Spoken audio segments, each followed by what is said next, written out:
Test 1, 2, 3, 4.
Did I take yours? No, I didn't. Tell me what to do. I'll do whatever you tell me. This arrow will go forward. Typically.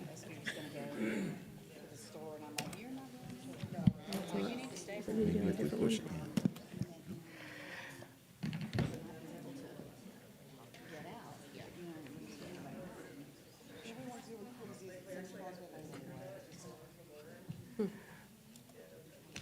I'd like to call this meeting to order.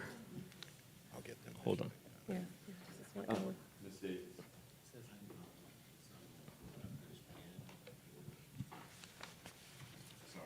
We'll give it a minute.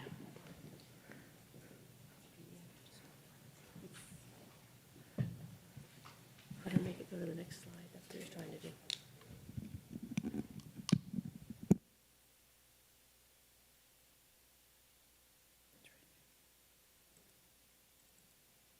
That's just the teams. That's one. Here's the budget presentation. That's two. So this is the first one we're doing? Yes. And we're going to jump And I into- just click it and it goes? I think Or do I have to you- hit the arrow? I think you have to hit the arrow for this The right arrow? one. The down arrow. Oh, the down, okay. And then the same for the other one. Get rid of this. So we're doing the budget one first then? In the middle of the budget presentation, I'm going to say we're going to refer to the. I'll watch you.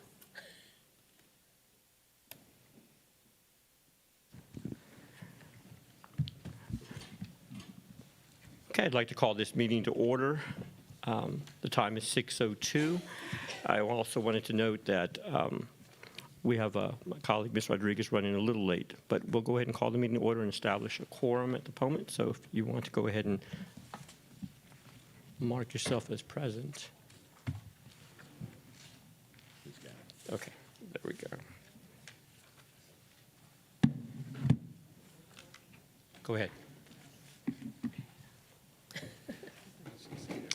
All right.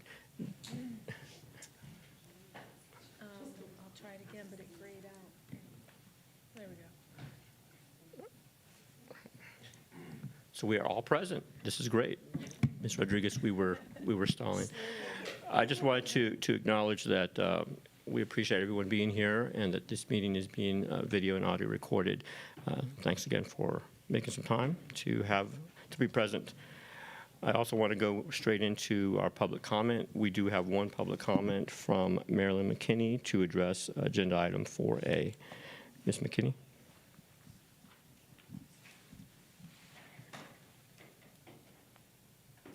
This is probably the most unpleasant time of year for all of us when we start talking about the money. I see that the proposal this evening is to give people on the teacher, librarian, counselor, nurses list a 0.5% raise, which according to that chart works out to $300. Now, if you're concerned about perceptions, sit down and do the math. If you figure what a 0.5% at 20 years is, it's $337. And if you figure it at 18 years, it's $335.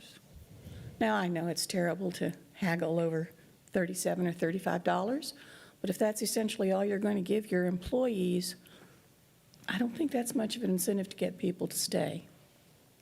And if you're not going to give anything to the people on down that who didn't make it onto that chart, that's a real slap in the face to the people who've been loyal to you and stuck with you through thick and thin.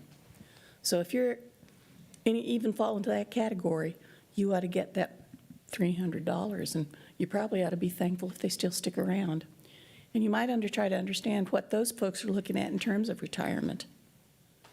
Because every penny that they get in salary, not stipends, not incentives, in salary, counts towards their retirement. I was told on Monday that the deficit was $17.5 million. Tonight it's blossomed to $32 million again. You see the perception problem I have? I asked on Monday, what's in the reserve fund once you take out the $65 million for 3 months operation costs? I never got an answer. As long as you have money in that reserve fund, and I understand you need to have probably at least 20 million laying around for things that might come up. But anything over that, you've overtaxed us. And I'm a taxpayer in this district. And I have a concern about that. Mr. Brooks, a few weeks ago, wrote, "Lead by example." Well, if we're in a belt-tightening situation, every individual at this table should forego any kind of raise or adjustment this year to your salary that would entail an increase, particularly anybody who got $26,000 raise last year, because that's a real slap in the face to anybody who's worked here for any length of time. So I don't envy your positions this evening. Teachers in the past have been asked to tighten their belts. I would encourage you to give the hourly employees a raise, because God knows you don't pay them enough, and they lag far behind everyone else. But God bless you, you have a tough row to hold. But Thank I'd you. also like to know, where'd the money go? Because I'm still wondering. Thank you, Ms. McKinney. Dr. Fields, we will go ahead and start with discussion and item reports, review information for the proposed 24-25 fiscal year budget. Yes, sir. I would ask Ms. Davis to go ahead and start with the presentation of the budget. I think she's going to wrap in the compensation plan before she goes through her budget slides, and then we'll be able to open up for any questions. At least you'll know what the compensation is before we get into the budget discussion. Ms. Davis.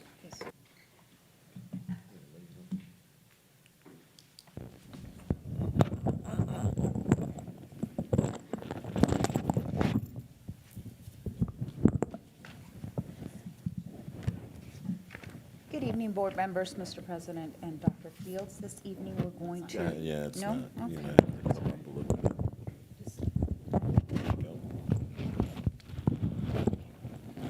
Is that better? Yes, ma'am. Perfect. Good evening, board members, Mr. President, and Dr. Fields. This evening, we're going into our fourth board budget workshop.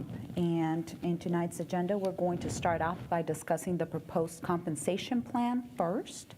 That way, we have a better idea of what the proposals are and recommendations before we start discussing budget.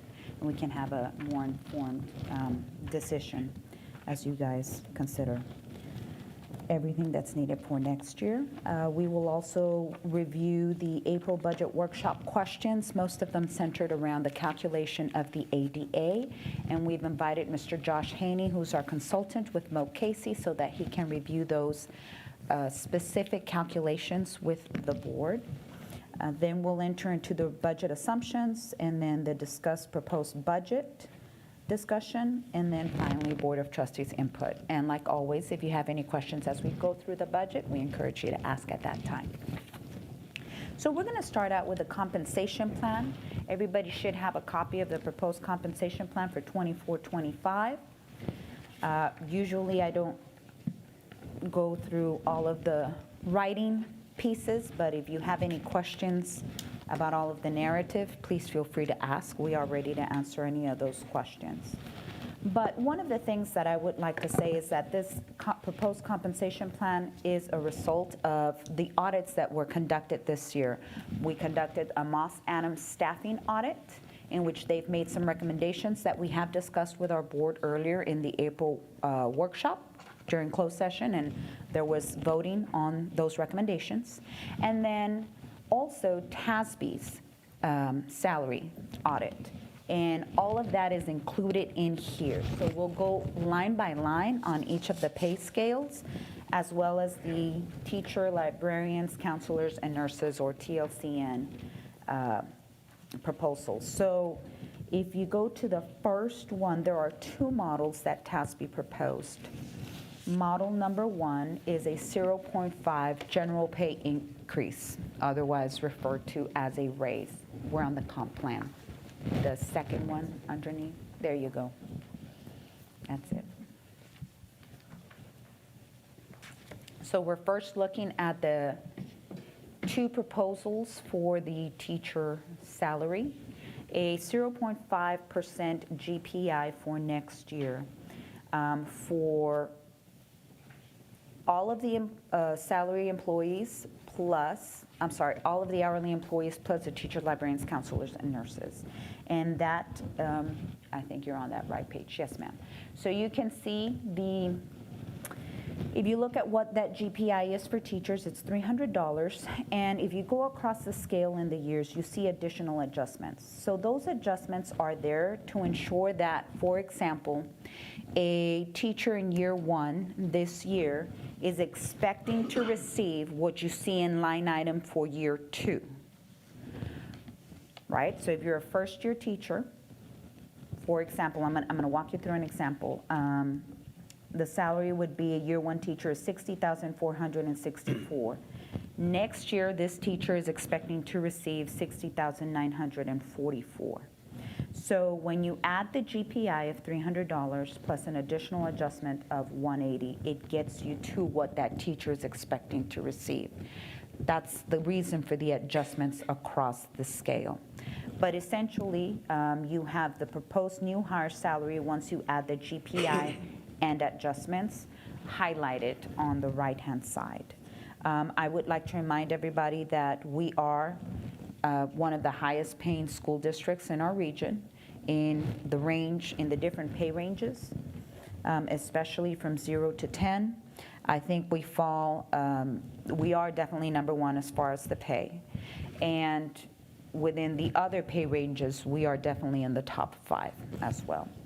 So that's the 0.5%. If you flip the page, Model 2 that TASB is proposing is just a 0.5% general pay increase or raises for salary employees only, and it would exclude admin professional. It would also exclude teacher. If that is the case, then this would be the proposal here. You can see it highlighted on the right-hand side.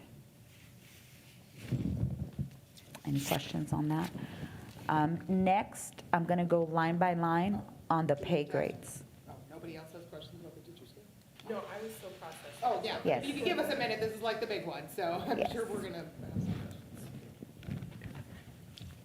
questions. This is just a clarifying question to make sure I'm understanding it correctly. So, And this is Ms. Rodriguez speaking. yes. Oh, am I supposed to say my name? No, Okay. just, In the column that says additional adjustment, that's essentially just the step increase from, like, say, year 0 to year 1 to year 2, or am I understanding, is it a different kind of adjustment? It's a different kind of adjustment. Okay. And that's to ensure that teachers right now are looking at that scale, right? If we were to not apply any raises, there's still a set expectation of what they should be earning next year. Right. When you add the GPI, that's your $300, that then becomes part of the step increase. But in some cases, there are some adjustments to ensure that they're earning at least that, if not more. Okay, I think I understand, but I need to ask one more time. So the one that shows the 0.5 GPI, in the additional adjustment column, there's some years that have it, some years that don't. And that is, I assume, because of like compression and weird things that have happened in the past, we're adjusting those things. Tell me more about the next page where there's a 0% GPI, but everyone has an adjustment. I think that's where my question is, and maybe that's what you already answered, but I didn't put that. Because there's no GPI, you wouldn't see that step increase, so you would need, the adjustments would cost more. Okay. To ensure that teachers at least earn what they would have expected to receive.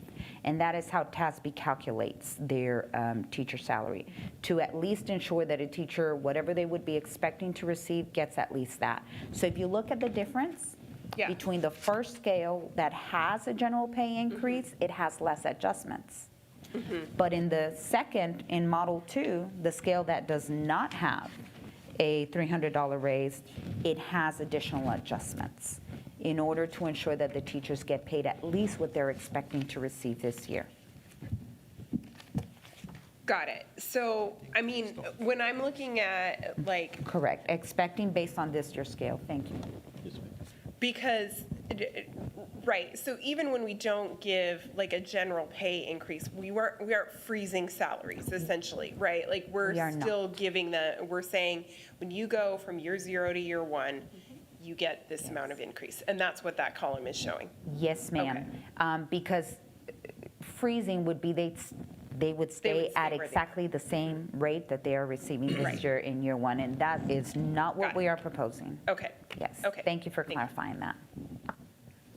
And just because it's along the same lines, before I give Ms. Ryan the floor, is that as I look at Model 1 and Model 2, you have the .5, and then you have the adjustments.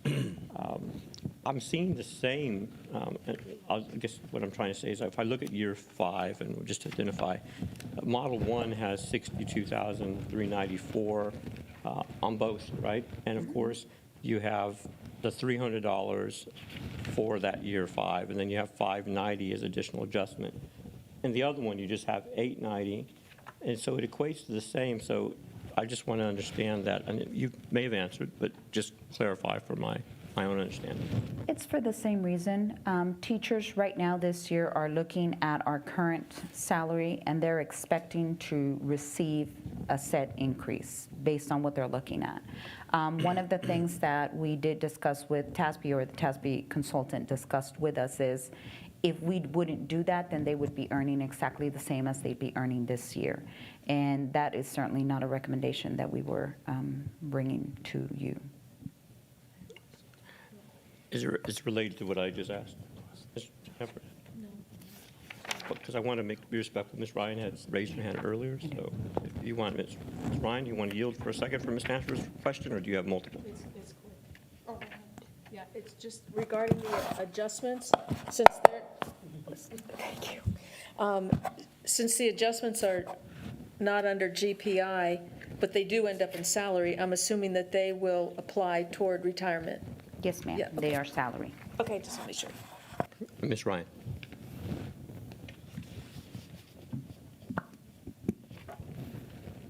Okay, let me see what I circled. Okay, so this says proposed new hire salary in this last column. So is this only going to apply to new hires? If not, why is, that's No, confusing ma'am. wording, right? Yeah. Because we don't use a new hire scale. All teachers just get paid off a scale, right? Yes. Okay, all right. Yes. There was some This confusion would be the about proposed if we scale. were changing that, all of a sudden, only new hires were going to be on this. All right, No. so that's Thank you, everybody's scale. Yes, ma'am.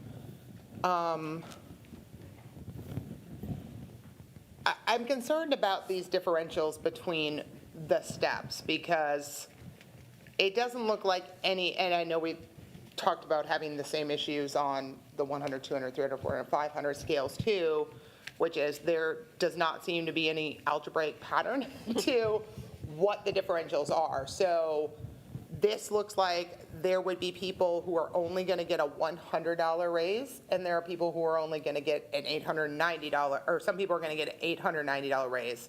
So the amount that each teacher is going to get this year is going to vary greatly, essentially.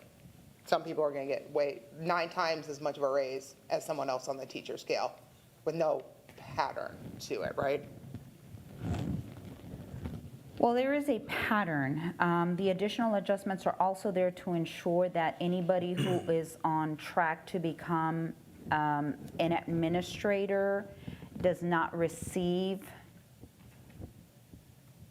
When we have a teacher moving to the administration scale, and this is how it was shared with me, we want to ensure that there's a difference there. So all of the targeted adjustments that are made within the teaching scale, the adjustments that are made within the pay scale, are to ensure that there is a difference between the pay grades, the teacher, those who are en route to become administrators. And that's the reason for some of the adjustments. That might not necessarily be the exact same adjustment within each pay grade, but there's a purpose behind the different pay grades.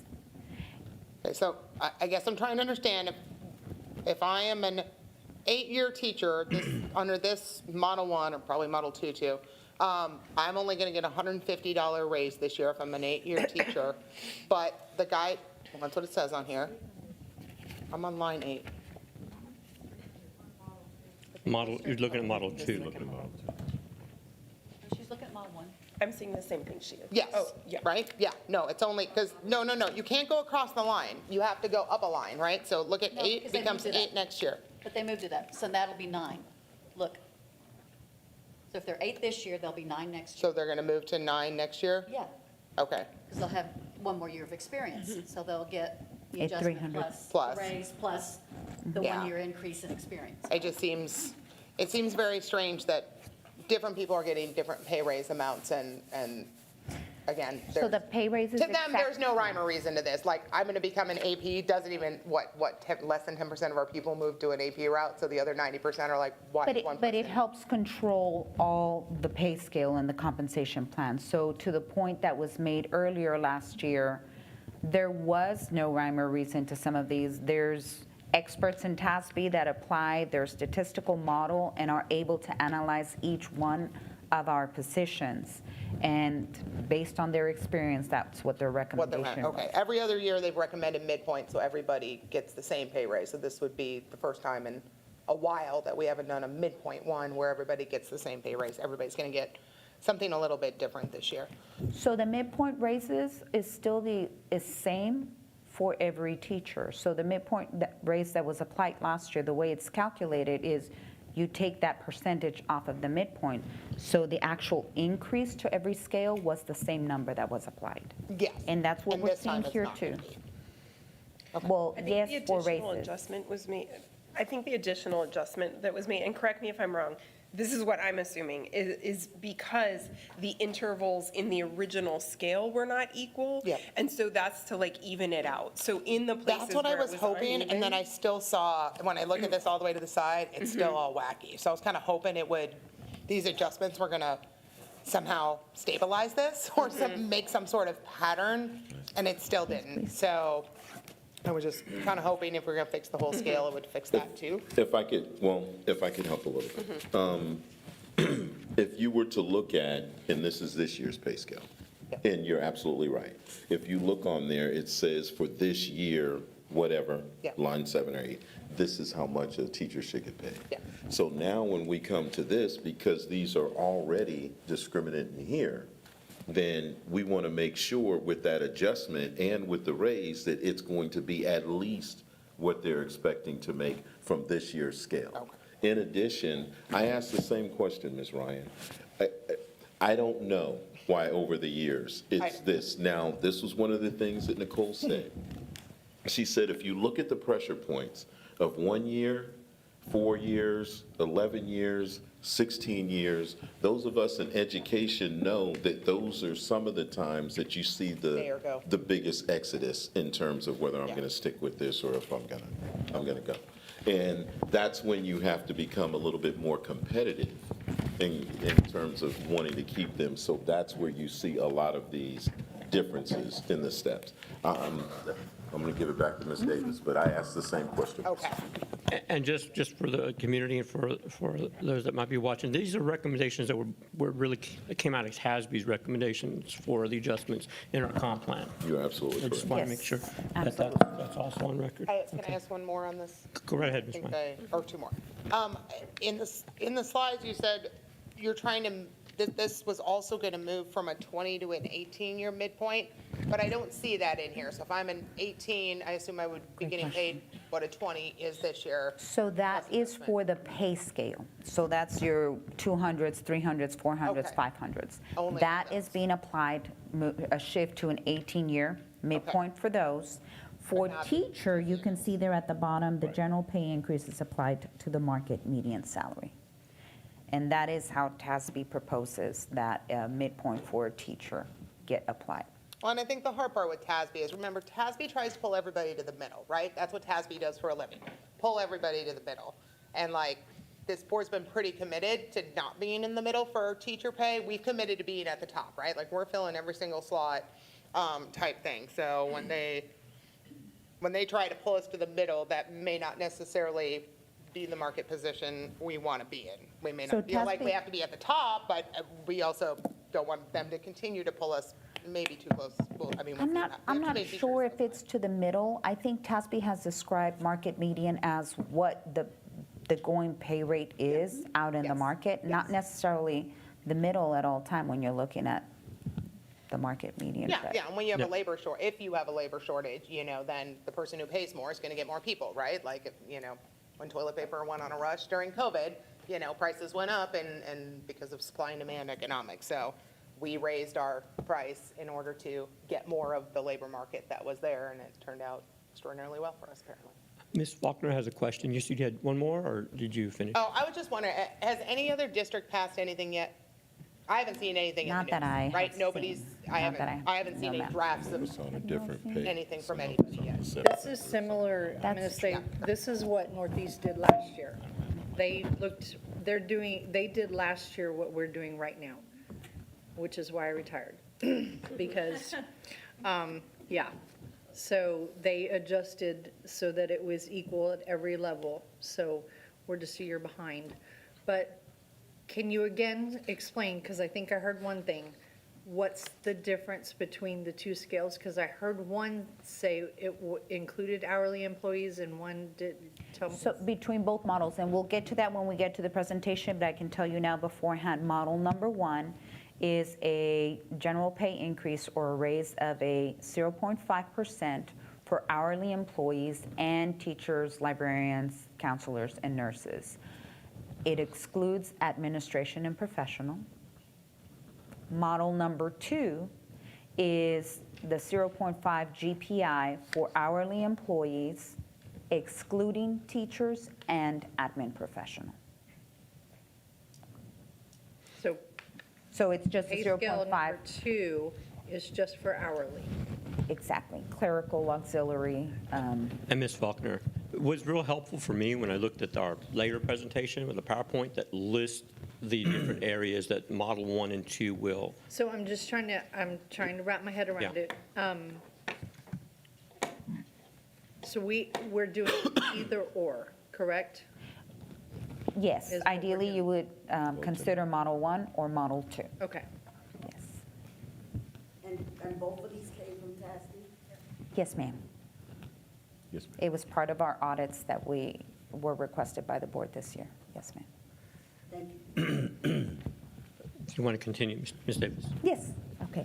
So then we'll move on to the pay scale pay grades, and I would like to point out that anything that is new or changing is in red. So you'll clearly see what is different than what we currently have. So starting with the police, you can see the new midpoints that TASB has recommended. They are in red, right underneath our current midpoints. No major change to the police. If you go to the auxiliary, other than, I would like to remind everybody, now we're looking at midpoints at an 18-year for this pay scale. When you go to the auxiliary or ACP, you have the midpoints there, the new midpoints proposed by TASB in red. No major changes to this scale other than the midpoints. I'm sorry, can I pause you for a minute? Yes, Because ma'am. this is a change from what, this came out in the last 2 hours. This police lieutenant to 502, that was not recommended by TASB, so So thank you for bringing that up. There are TASB recommendations in here. There are also the Moss Adams recommendations are blended in here. okay, they And didn't then make any recommendations on. And then some AML. of them are our district administrator recommendations. Okay, that's going to get real confusing, I think, for us, if we don't know where the recommendations are coming from. So I know Moss Adams did not recommend anything in relation to pay. There was nothing in there about pay. TASB No, separate. Moss Adams didn't Oh, okay. recommend anything, because that was just staffing. Okay, so this is a district recommendation, even though TASB said keep it on the 10 something. Can I, if I could clarify, the Yes. police chief recommendation was based on, No, not chief, lieutenant. I'm sorry, the police lieutenant Okay. recommendation to be moved to the AP professional pay scale because this person actually supervises and evaluates employees, and so they can't be paid on an hourly scale. So that recommendation was, or that law was pointed out by us by one of our consultants. And so the recommendation is to move that so that we can comply with wage practices. It's surprising that TASB would miss that, since CFI has 1,000 districts. Well, let me just add too that, I've gone through a few budget sessions, and so some of the recommendations in Model 1 and Model 2 aren't all. There's a combination that administration is bringing us based on the data. So when I asked if it was TASB recommended, that is true. But what's also true is I do expect you guys to bring other recommendations forward. Maybe if we just distinguish between what is administrative recommendations for the ease of the board. Yes. That would be helpful. But again, just move We'll do forward. that. Yes. Absolutely. Yes, sir. Go ahead, Ms. Stanford. The numbers in red, does that reflect the change in midpoint? Yes, Okay. recommended by TASB. Thank you.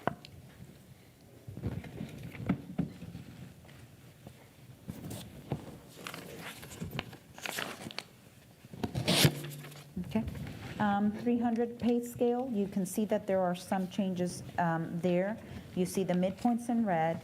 At 304, you see a reclass from 303, and that is a recommendation from TASB to ensure that all of our special ed aides, those who serve Apple units, BAC units, AYP, early education, JAC, and life skills, we're reclassing them from a 303 pay scale to 304. That's a TASB recommendation.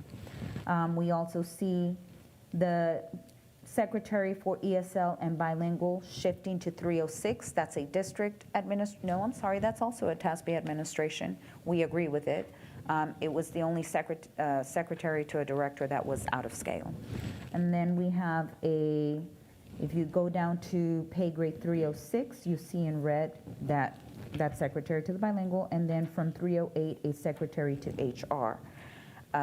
That secretary at one point in time was serving as a cabinet secretary, no longer serving as a cabinet secretary. And then you see on 307, you see the specialist for employee services moving to a 501. That is a district administration recommendation. You also see on 309 that the occupational therapist assistant and the physical therapist assistant was reclassed from pay grade 504. This is a TASB recommendation because those aren't occupational therapists, they're assistants really in the clerical realm.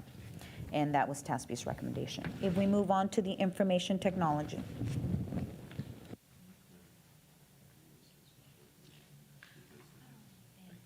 So once you get to the 500 series, you'll notice that TASB also made a recommendation to change the numbers.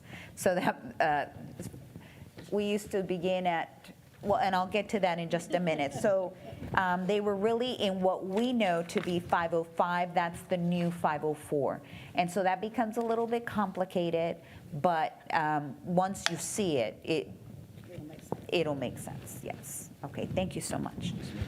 So if we move on to informational technology, again, new midpoints and whatnot are in red on the right, and you see 2405, special systems administrator and systems administrator were recommended by TASB due to market value to shift to 405, and you can see it reflected there. Now we're going to move on to the administrative and professional pay scale. And so we're going to start with the 501s. And the 501, a recommendation from TASB was to move the coordinator for purchasing because this position evaluates others and has a bigger caseload of supervisory responsibilities to move to 502. The same with the dietitian and child nutrition. So you see that reflected in the 502 scale. Also from 307, we are reclassing the specialist for employee services, and that is a Moss Adams recommendation. I'm looking at Nicole for confirmation just in case I get it wrong now. And then we see 502. TASB's recommendation was to reclass the strength and conditioning coaches that are currently on the teacher scale to the 502 scale. at 216 days based on the days that they work. We've had that discussion with them as well, so they are aware. And then, yes, ma'am. Ms. Faulkner? So just to be clear, I think the discussion at our last meeting was they're not really teaching, so do we need to look at a change? I mean, it's still labeled teacher. No, it's from teacher. That's where they came from. That's where they Okay, came from. That's what I'm yes. making clear, because I know that was the discussion. They're labeled as teachers, but they're not really teaching. Correct. They're not teacher of record for any, okay. Yes, ma'am. They don't have a class roster, so their recommendation was to move them from the teacher pay scale they were at 226 days to reflect really the number of days that they work and to be placed on the pay scale. And that's what we're doing right here. Ms. Stanford has a question. Yeah. When we get to all the end of this, because there is a lot, are we going to have a total figure?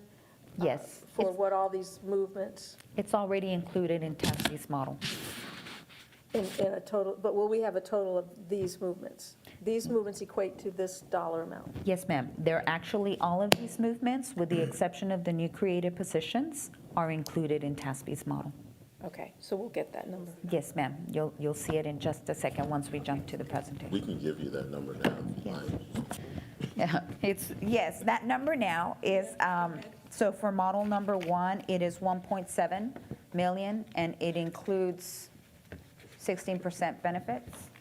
Model number 2 is 1.644. I'm rounding off. You'll get the exact number in just a minute. Model number 2 is the no GPI for teachers. So you can see that there's only a difference between both models of about $140,000, maybe 143, on whether or not you would include a GPI for teachers or not. Okay.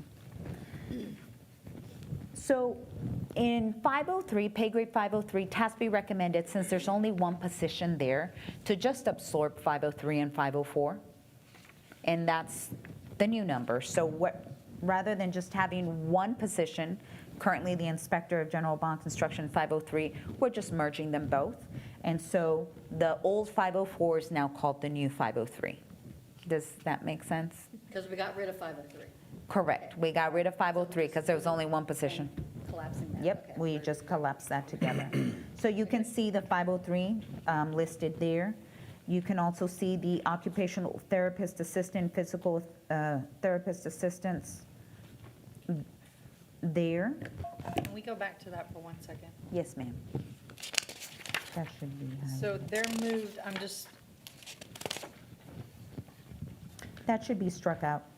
I know, but I'm not sure that these are classified correctly, because if I look, it seems that the 309 category is more secretarial, and I know it says occupational therapist assistant, but it's a certification that the next step is occupational therapist. It's not like administrative. They are actually doing, the only thing that those two cannot do is prescribe specific remedies. Okay. They cannot create the specific remedies. They can take the remedies from someone and apply them, but they cannot create them. So I'm not real sure that just because it has assistant at the end, because it does require a certification. And I don't know, we just may need to look at that, because to me, in this category, it's more administrative, paperwork, kind of like that. This occupational therapy assistant and Yes. physical therapy assistants are actually doing the work of occupational therapists and physical therapists. Definitely, ma'am. We can go back and we can I would check do with that, 'cause I TASB don't on that. want- I know we've had a hard time filling a lot of those positions, and I just don't want us to mess up. Maybe look at other school districts. And that was part of the TASB audit. Okay. So that's what they've already done in comparison with peer districts our size. And however, I will say that this 309 is not your typical clerical. It is Right. the highest No, I end understand. on the clerical I understand. scale. I just don't want someone looking at it going, oh, they think we're just, or Yes. it does require certification. They have to be certified, so it And it is. is a pay decrease, if I'm doing my math right, of $12,725 a year. If I did my math right on that Now, hourly, too. I think I need to say a few words again. It was our recommendation that we heard from the board that as we move forward in terms of removing positions, we were going to do that through attrition and DOI. It was also what we heard is that there was a desire from the board not to decrease people's current salaries, but to freeze them as we move forward, and they wouldn't receive another increase until they met the level, you know what I'm saying, that in terms of their general pay increases, where now they can start to move forward with their peers. So as we move through this, if you see us moving these, it won't be for the people in their current position, it's for the people we bring on after they may leave. Then we'll put people in the correct category based on what TASB recommended. Does that make sense? So no one would lose pay based on where they are right now.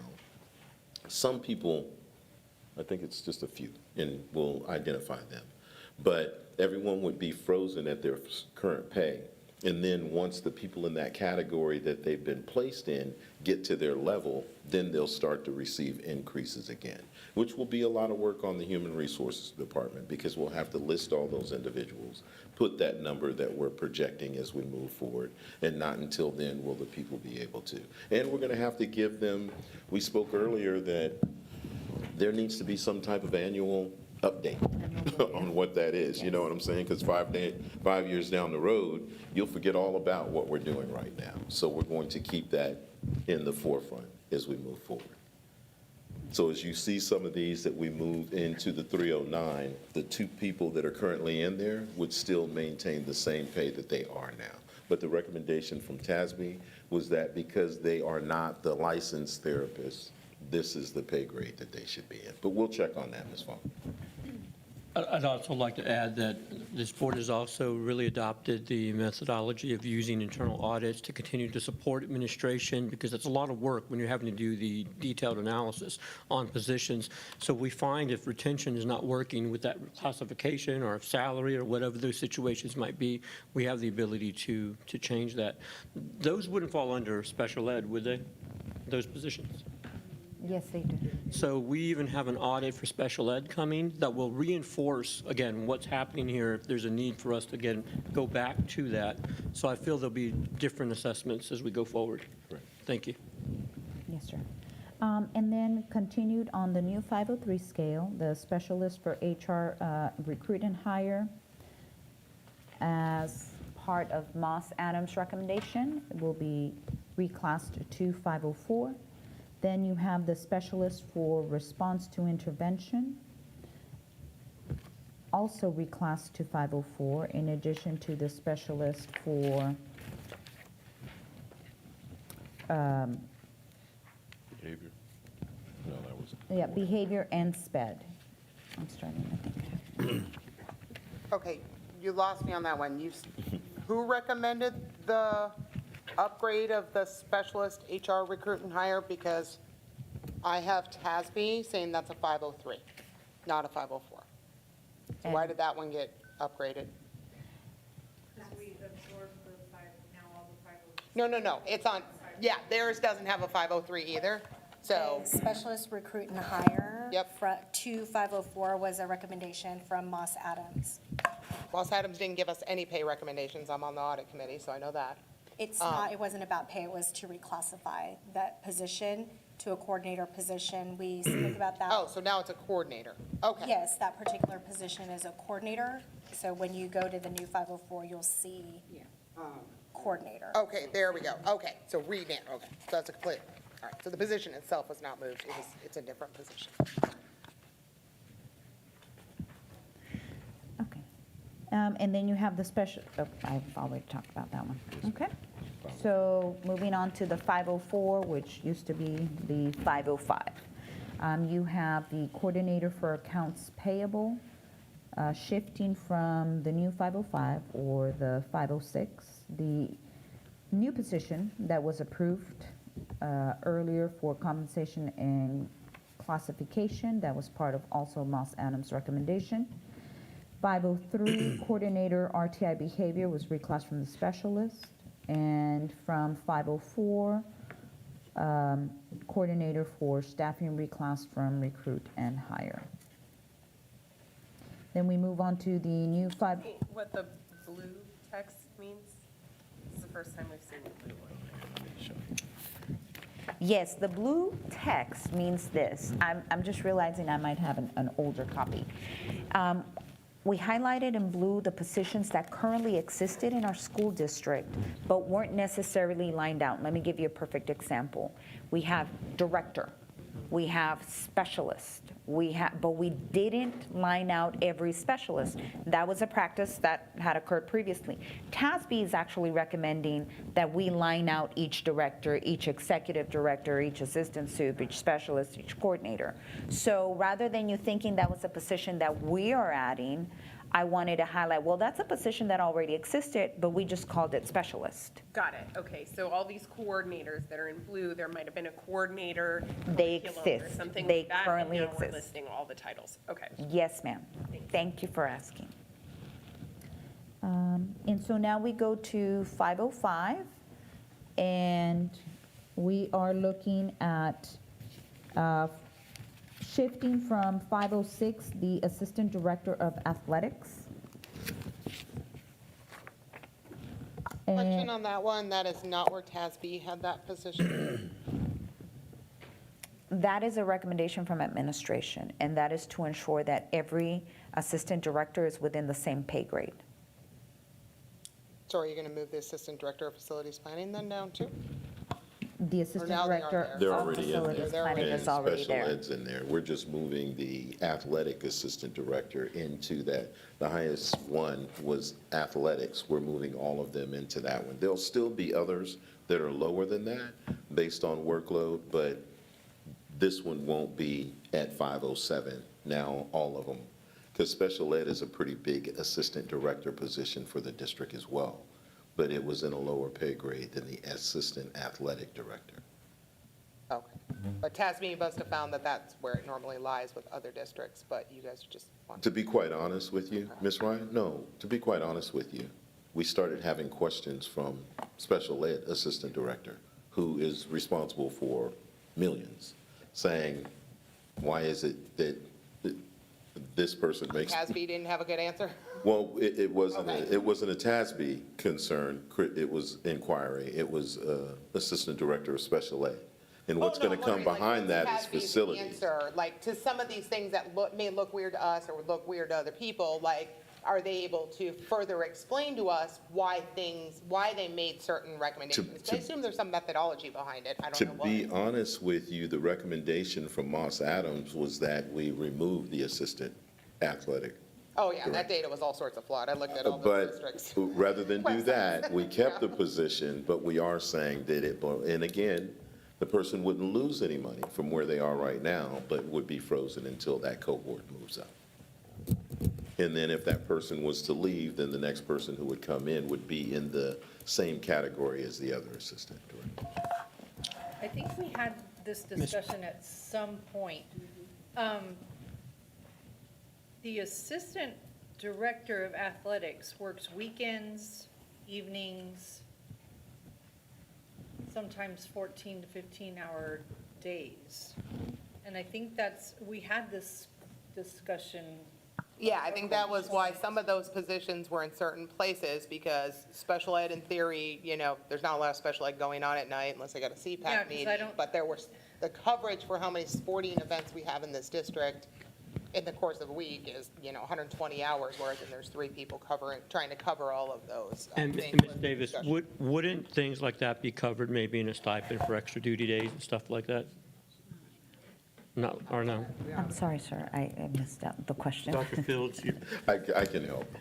yeah. When you get into the professional pay grade, it's not about the hours of work. We typically give stipends when it comes to the hours of work. When it comes to the span of supervision, the span of responsibility, that's what causes the difference in the placement on the professional scale. Would you agree, or I would agree. Ms. Yes, Dr. absolutely. Taganoff? So is there a stipend in here then for that position that, Ms. Canoyer has a question? It's in response to this. Since we're now lining out every single director, assistant director, coordinator, and what we can do is look at each position and determine where they should be on that rubric in terms of the responsibilities that they have, so that it may be that in that range, somebody who has a higher workload, and we're going to do that, I know, workload analysis for SPED, but we're also doing job description analysis is our next thing. So we can come in and look at, are they placed correctly on that band in their pay grade? And so we can bump somebody up who has more responsibilities, more times. This gives us more flexibility doing it this way. Does that make sense? It does, but then you go down and we have coordinator of high school campus athletics under the same pay grade. It doesn't seem, I don't know. Because and I that's, think that coordinator gets a stipend too. And the problem is Yeah. with the HR rubric, like workload wasn't, I guess we'd have to change the rubric, because right now workload is not one of the criteria at all on there, from what I remember. I didn't bring it with me. I guess one other thing, just to reiterate, is that as we continue to go through these processes, we're going to find opportunities to make adjustments and modify. Market conditions aren't the only things that change. There are things that change within our own organization. So there's 1,000+ positions that we're looking through. So, we're always going to try to strive to be perfect, but I'm prepared to move forward. I would say this, though. These are recommendations. If the board collectively feels like the athletic assistant director needs to stay in a higher pay grade, we are more than willing to move it back. We were just trying to, now, you will get a request for special ed. That's coming, because we already got it. So be prepared. But if you want to move it back to the 506 or 507? 506? We're fine with that. These are just recommendations to the board. If you feel a different way, we will sit back, let you discuss it, and please make the recommendation to us. We are fine. Well, in order to do that, I would feel better if we had more data to look at something. And obviously, you guys did that work, so pending having that data, I wouldn't change anything yet. Yes, sir. So when we move on to I would mention that TASB recommended that the police chief move to 507 based on the workload, and that job was well below market value where it's currently sitting. And the supervisory responsibility. Yes, sir, and supervisory responsibilities. And then we move to the new pay grade 506. We have the principals for elementary, small, medium, and large. TASB recommends that rather than producing a tiered system, all elementary principals find themselves in the same pay grade. TASB would recommend the same for any other tiered system that we currently had in our compensation plan. They recommend all elementary principals within the same pay grade. So you can see the deletion. Ms. Davis, I will just put out there that I was a big advocate for The tier? I was a huge advocate for that. This hurts a little bit to see that recommendation. Ultimately, we're looking for retention. We're looking to ensure that there's equity in terms of what campus leaders are working with. I mean, campus with 900 students is very different from a campus with 400 students. So as long as we're giving support to them and recognizing that difference in students in some way, I'm comfortable with that. But I know that TASB recommended a shift. And I'm also banking on our new positions that are there to help principals as well, because principals. Area directors? Yeah, there were some that just weren't feeling the support, but because there's only one individual to go around, or two, which isn't enough. But just make me feel a little better. Why is that a better idea? According to TASB, rather than having different tiers, we should provide support in a different manner, such as Currently, what we're doing is for our larger elementary campuses, we did provide administrative interns to help support some of their workload responsibilities, especially when it came to behavior. And so that's one of the things that we can look at when we're looking at our staffing model to perhaps provide an additional assistance. So resources, Yes, sir. resources. Okay. Are we still in 506? Are we still in 506? Yes, ma'am. Okay. New 506. The LSSPs, we had that as a split position because we have to have some of them here during the summer to do child find and other things, but a number of them didn't need to be here during the summer, so they were on 202s. Should that be a split number? Because it's got 226, which implies that we need all LSSPs here for 226, which I don't think we do. One of the things you'll notice, and we did that even in our current comp plan, we aren't showing two numbers. And the reason for that is because the reason we find some people in a different calendar is because they were grandfathered. But the district Well, wishes it wasn't to just because have. they were grandfathered, that was an analysis, because you don't need every LSSP that is assigned to this district here all summer. There are not as many evaluations going on, there's not as many ARDs, that's my understanding of how that group got split up, was because they said, we need some here for the summer, and then we need some not here for the summer. I'm going to let Dr. Toppin speak to that. The split with the LSSPs really came about because they were grandfathered into the schedule that they had. We don't need every LSSP here for this summer. That is something that Dr. Armstead does feel strongly about. But there is a split because some of them did not want to go to the 226, and they were grandfathered at the time where the decision was made. They were grandfathered into 202, 207, 210. It was all different types of links because we have a variety of years of service within that group. And so, in talking, we are required by the state that if a student enters into the district at any time in the summertime, they have to be assessed. Yep. We have to hold an ARD. We have to put something in place before the school year starts. And so they have already worked out a schedule among the LSSP and the special ed department of who's going to be here for what. But the number of days were grandfathered. And so they were given the option to stay with their days that they were grandfathered into under previous leadership. So, but the question is then, as they leave, is every new LSSP going to be put on a 226? Because that doesn't sound very efficient.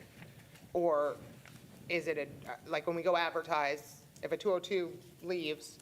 That is what we're waiting for in the Stetson audit, Okay. about workload and the number of days and all of that. We were waiting for the results of that audit to provide some guidance. Okay, all right, just so we can accurately reflect. I don't want the LSSPs all seeing this and all thinking they're all moving to 226, because now all of a sudden it's not 202/226. That was a conversation we had, but I will go back to the fact that we do have grandfathered position, and we're in many positions, but we only list what we desire people to come in. Because that's how we filled all our positions, and that's what keeps the thing moving, the whole sped calendar moving, is having enough of those in-house. So I don't want to lose those people if we only go to 226, and some of the moms who want some time off during the summer all of a sudden don't apply then, if we have losses. And so now we go to the new 507, which is all of our directors and middle school principals. You can see the new position of area directors that was approved back in April. You also see 2508, the reclassification of human resources. There's 2 directors there. 1 of 2 would be reclassed to an executive director of human resources. The director of innovation, and by the way, that one was a Moss Adams recommendation in their structure. And then the director of innovation, also a Moss Adams recommendation to restructure there. And you can see the reassigning of the director of leadership development. Currently, one of our positions would be reassigned to an area director position. And then you have the police chief, which I mentioned earlier, came from the 505 scale. For those people who are listening, the numbers might sound one off, but that's because we're looking at the new pay grade proposed by taskmaster. And then you have the new 508. You have your executive directors. Those that I've already mentioned, Moss Adams recommended shifting the Director of Innovation and Accountability to become an Executive Director of what they termed Student Advancement. Then from 509, the Executive Director of Student Advocacy. And from 507, reclassing the Executive Director of Human Resources that I mentioned earlier. And the district's administration is to shift the JECA and J-CARE principles from 508A to just 508. And then under the new 509 scale, which used to be 510, you're looking at the listing out. Again, you see the things out in blue. The Assistant Superintendent for Student Support is the new position, but as Dr. Fields mentioned earlier, that might not be a position that we necessarily fill based on workload responsibilities that could be distributed among current cabinet. And the request for the increase for the CFO, we had agreed that we would not hire in this position, so. Okay. And then you have the 511 that you just approved in recent last meeting. So you have the bus drivers as well. You have the new hourly rates there. Oh, they did. Yeah, here it is over here. Yes, I see that they didn't print out on this one. The hourly rate for minimum would be $17.85 at 0 years experience, $21.81 at 18 years experience, and 25, which is the midpoint, and $25.55 at 35 years experience.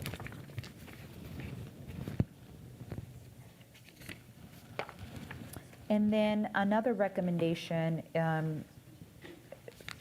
recommended from administration once we move into the stipends and incentives is to increase the athletic trainer stipend up to $1,500. So it would shift from $11,500 to $13,000. We have a total of 7 athletic trainers, so that would come at an additional cost of $9,000. Since that one is not a TASB recommendation, I'm offering that cost right now. In addition, if we keep going to the miscellaneous district stipends. Can we stop? Yes, ma'am. So we have a stipend for strength and conditioning, but we move those people. Are we still going to do that stipend? Yes, ma'am, we are. Okay. Yes. Just clarifying. Yes, ma'am.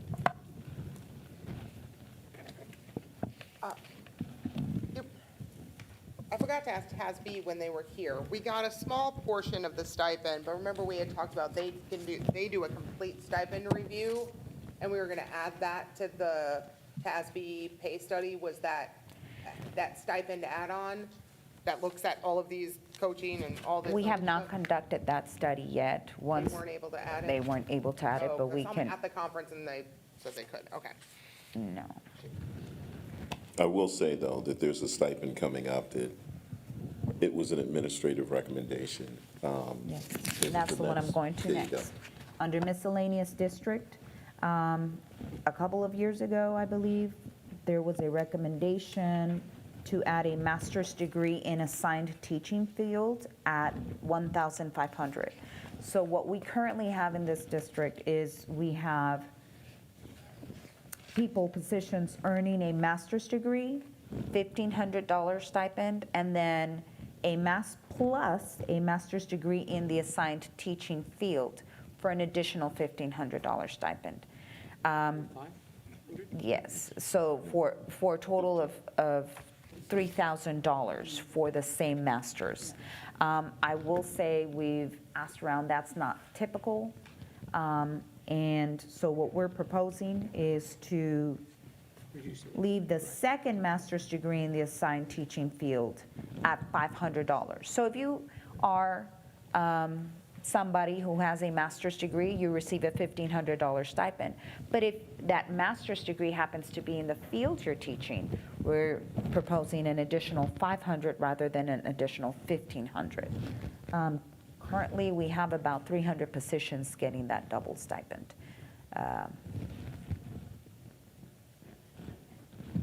Any questions or clarifying comments on that? Okay. Just wanted to echo Ms. Ryan's comment about doing an audit on stipends at some point going forward. Like I said, this is a big process, and things like that that are identified are helpful for us. Yes, So- sir. Okay. So then those 300 people, we're taking $1,000? That is the proposal. That's the proposal. That's one of the ones where we said not everybody gets to keep, because what we're doing at this point, this isn't a salary issue, this is just a stipend. And stipends change annually, and what we're saying here is, because to your point, Ms. Ryan, and I see you shaking your head, same degree, same degree. No, I'm not disagreeing with it, because that is in line with what other districts do. There is a stipend Right. for a master, different than when we talked about last year. We wanted to take away the 1,500 for having a master's, we wanted it only. So this is much more in line. If you have a Yes, ma'am. master's, you get 1,500, that's the average, and then certain. If it's in your area of teaching, then 500 Yes. more, as opposed to another 1,500 for the same master's, if it's in your area of teaching. That Yes, would ma'am. be a cost savings of $300,000. Now, Dr. Fields, if everyone with master's leaves tomorrow, then we need to revisit this Yes. idea, but I'm just putting it out there. Well, anyone with a master's will still get the $1,500 stipend. It's just that those in the area, like you teach math and you have a mathematics master's degree, then you would receive an extra 500, not another 1,500 for the same master's degree. Yeah. It was a proposal that was brought about a couple of years ago. I remember being part of the It was a push conversation. from the state to like reward people for the, Degree getting a in there. master's Yes, degree ma'am. in your field, because then you can teach dual credit when that happens. Yes, ma'am. And so, And I think it was math and science, because remember, we couldn't hire any high school math or Yeah. science teachers at all. So At we one were point just in time. throwing money out there to get high school math and Yeah. science. and then I wonder if it just kind of was an oversight that it then, like, some people got double stipends. Could be. So, and then finally at, I believe that is all for the line by lines on changes. Are there any questions? Okay, all right, so. Ms. we Ryan? will- Yes, ma'am. Laura kind of asked a little bit of this question, but how much does this entire thing cost? Not the cost increase, how much is this entire book going to cost us next year? So that is within our budget presentation. Okay. Okay. All right, so we've gone through the comp plan.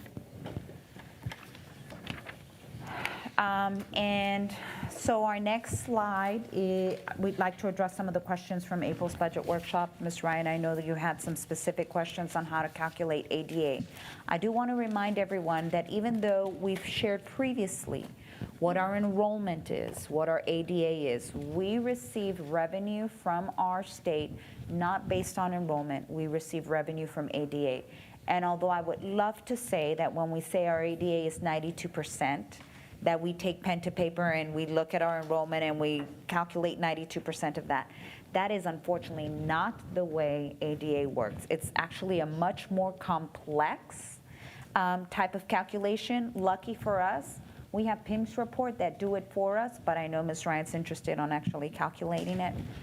So we've invited Josh Haney from Mo Casey. And what he has shared with us each 6 weeks, if you remember back in April, he shared with us a projection with our actual ADA from 4th 6 weeks. This one that you're seeing tonight is a calculation with the actual ADA of 5th 6 weeks, and he'll walk us through that briefly. I turn it over to you, Josh. All right, thank you for that. Sorry, I had to find the unmute button. Can y'all hear me okay? Yes, sir. Okay, great. So I'm going to start off with just walking through, just kind of laying the groundwork, doing ADA 101 sort of presentation. I'll go through it quickly. Of course, feel free to interrupt me if there's any questions. And then I'll sort of end with the other document that you're seeing with sort of the specific information for Judson. Okay, so As Ms. Davis said, in Texas, we're funded primarily on attendance. That's often referred to as ADA, average daily attendance.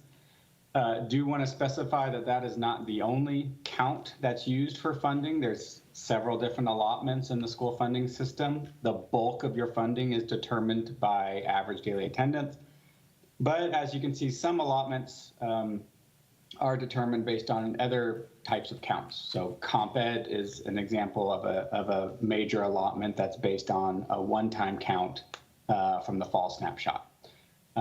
There's other one-time count allotments, fast growth allotment, outcomes bonus, dyslexia allotment. All of those are sort of count-based allotments that don't really look at the attendance of the student.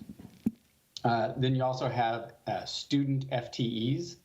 Oftentimes when, boards are talking about FTEs, you guys are thinking about, staff positions, but there's this concept of student FTEs in the school funding system that refers to sort of the time the student receives the services, right? And that's really specific to SPED or CTE, right? So you can kind of think of that as their exposure to SPED services, their exposure to CTE instruction.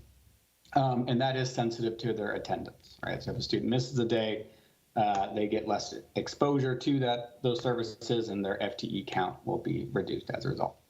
For purposes of this conversation, we're going to focus on ADA, since I think that's been a lot of the conversation. That's been a lot of the where a lot of the questions have been, as I understand it. So I'm just going to talk sort of conceptually about what ADA is, how it's calculated, and sort of different ways you may hear your district staff talking about ADA enrollment, and sort of the attendance ratio and what these different statistics around attendance in ADA, excuse me, what they mean. So basically, the basic structure of ADA is looks at the full instructional calendar and breaks it up into roughly equal 6-week periods. These are different than grading periods. These roughly equal 6-week periods are just for attendance calculation. It's a requirement from the state that sort of TEA lays out in the Student Attendance Accounting Handbook.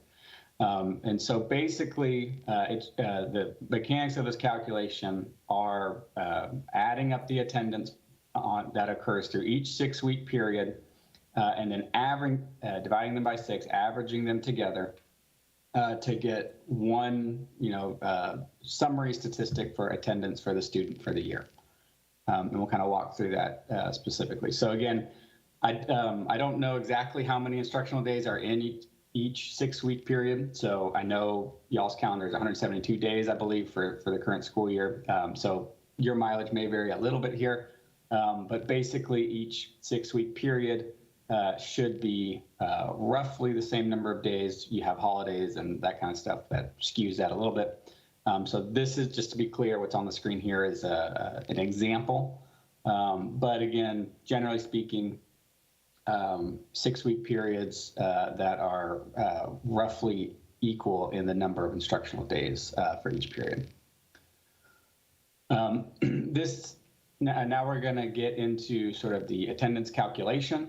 And I want to introduce sort of two concepts of days present and days in membership. So days in membership, as you may know, refers to sort of you kind of view that as, it's a similar concept to being enrolled in the district, but it just refers to sort of when that student became a Judson ISD student. And there's technical rules around membership. I'm not going to get into all that now, but that's basically what that's referring to. So that's sort of the denominator for each 6-week calculation. And then the numerator is, of course, if the student shows up, right? And so that's days present. The student is marked present, then they get credit for that, and that feeds into the ADA calculation. So What you have here on the screen is what we're all striving for, perfect attendance, right? Each day that the student was a Judson ISD student, they were present, and this student doesn't have any absences, and so they get, 1.0 across the board. That averages for the total, at the end of the year, averages to 1 full ADA. One thing I do want to point out is, and we'll talk more about this later, but a pre-K student in Texas does not count as a full 1.0 ADA. And through the sort of PM submission process, that gets reduced by 0.5. So a pre-K student with perfect attendance is only going to count for a maximum of 0.5 ADA.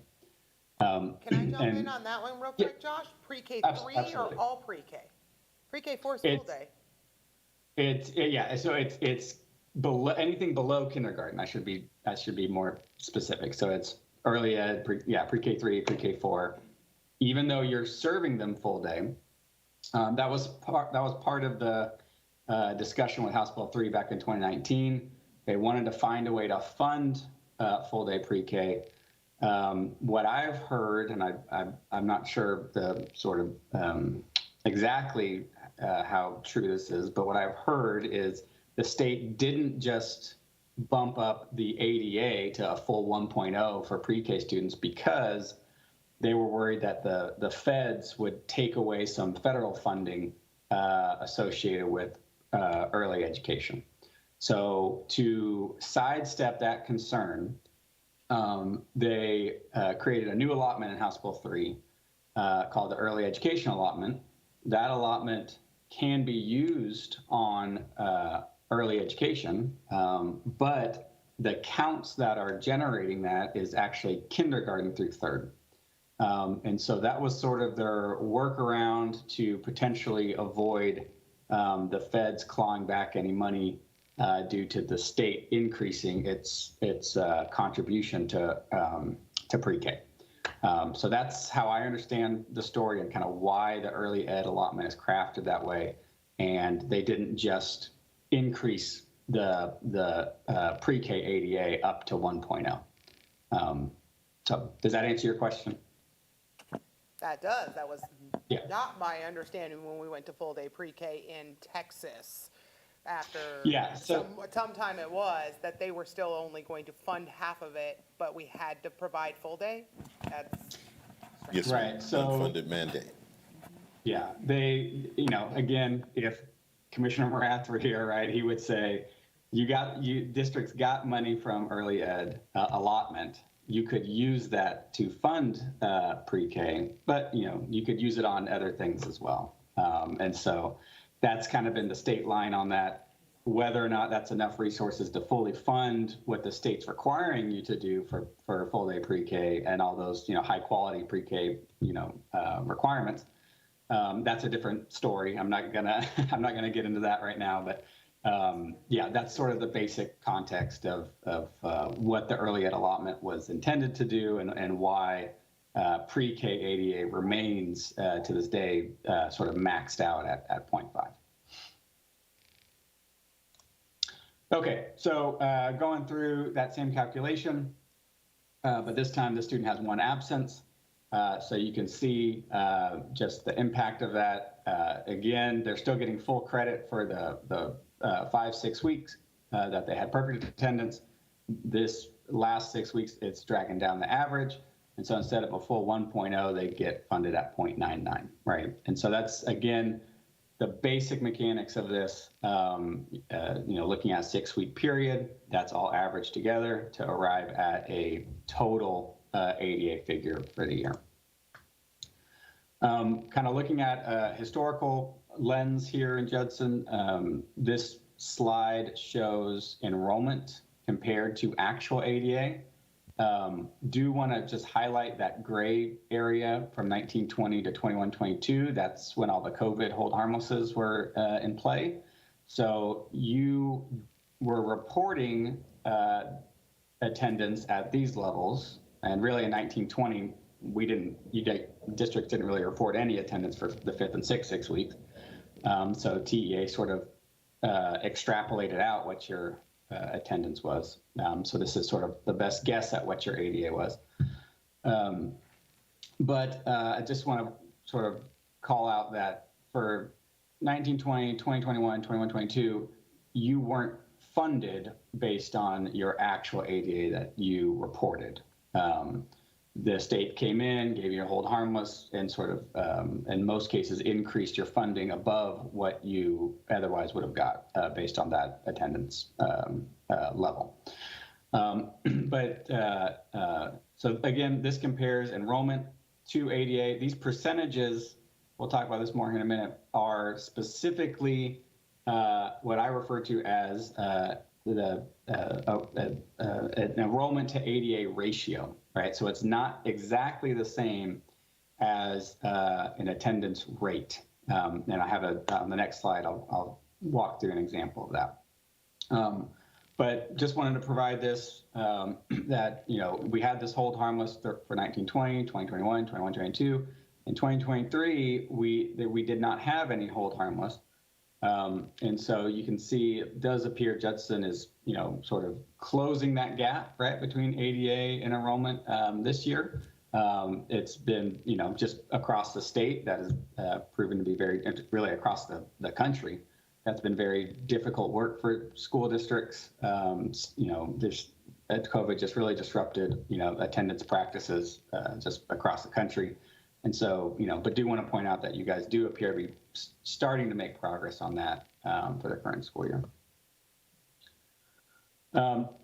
Okay, so this sort of reiterates what I was just referencing in terms of the difference between ADA as a percentage of enrollment and the attendance rate. So they are not necessarily the same thing.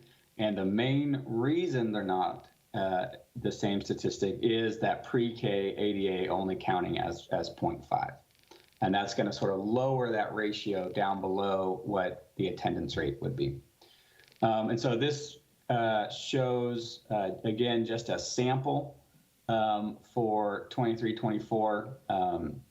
I pulled your fall snapshot data by grade span, and then just sort of calculated. You guys, I think, are around 92% if I was looking at your most recent report correctly. And so what I'm trying to do here is really just show that at a 92% attendance rate, you would get a different number for the ADA to enrollment statistic. Okay, and so what I've done here, I've tried to show my math, but taken it for early ed, pre-K, I've taken the enrollment, multiplied by 0.5 to bring that down for the 0.5 ADA, multiplied by a 92% attendance rate.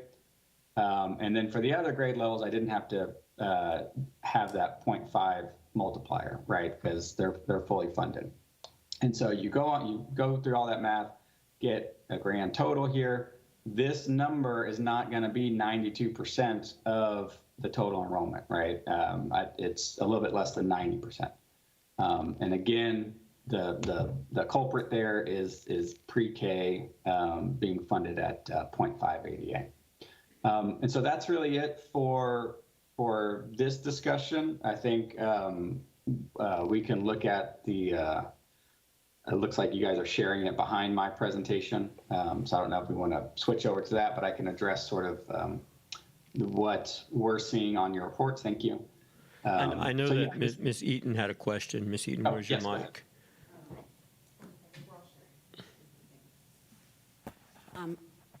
Mic check. My question is, how do we count the kids that go to summer school? Are they somehow in that number? Because I see you just had the 6-week grading periods. So do we count the summer school kids? And how do we count homebound children? Yeah, so homebound children, I'll start that. I think that's kind of an easier example. I mean, there's an FTE calculation for that SPED allotment. And so I believe part of that is determined with the ARD committee. But my understanding is there would be some sort of attendance taking mechanism for homebound students. And then that would get reported to the district in some way. But, those students should be, interacting with, your instructional staff, and I would, there'd be some sort of attendance tracking through that. In terms of the summer, there's different ways summer attendance can count. And so actually, I may want to sort of toss this over to Ms. Davis to maybe fill me in a little bit on what sort of summer attendance y'all have.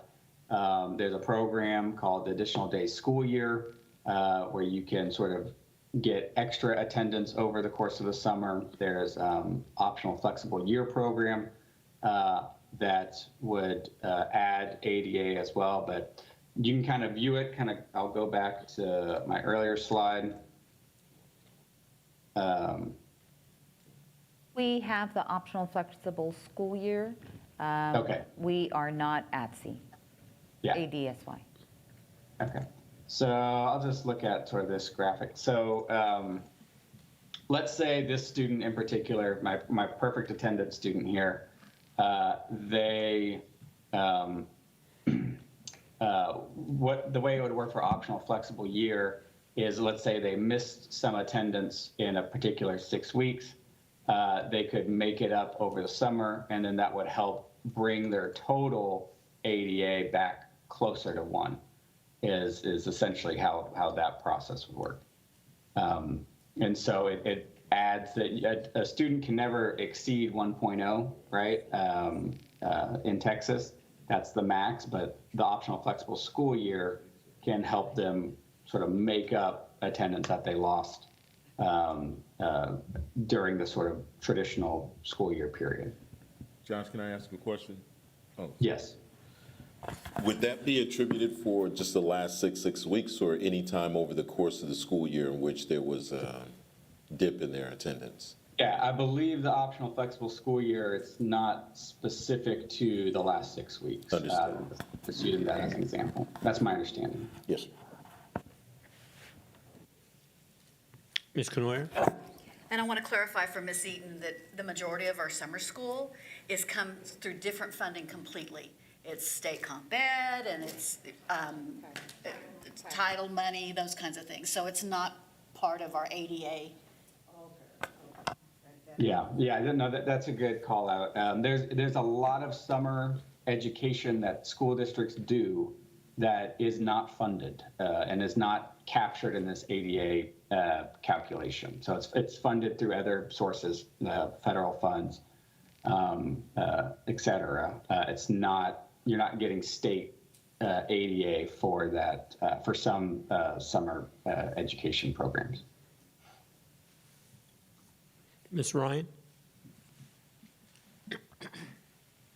Thanks, Josh. This thing combined with some other things Ms. Davis sent me today is starting to make these numbers make sense. I think the pre-K4 thing totally threw me off. That was messing up a lot of my math right there. But I guess it just kind of leaves me pondering the question of what can our board do strategically, or kind of what can the district staff do tactically to reduce that gap between enrollment and ADA? Because a gap of 3,000 or being at the 88% range is not a very great way to operate. Our numbers were a lot better back then. We had the 2 free pre-K for all, so enrollment was up here and we didn't get paid for any of them.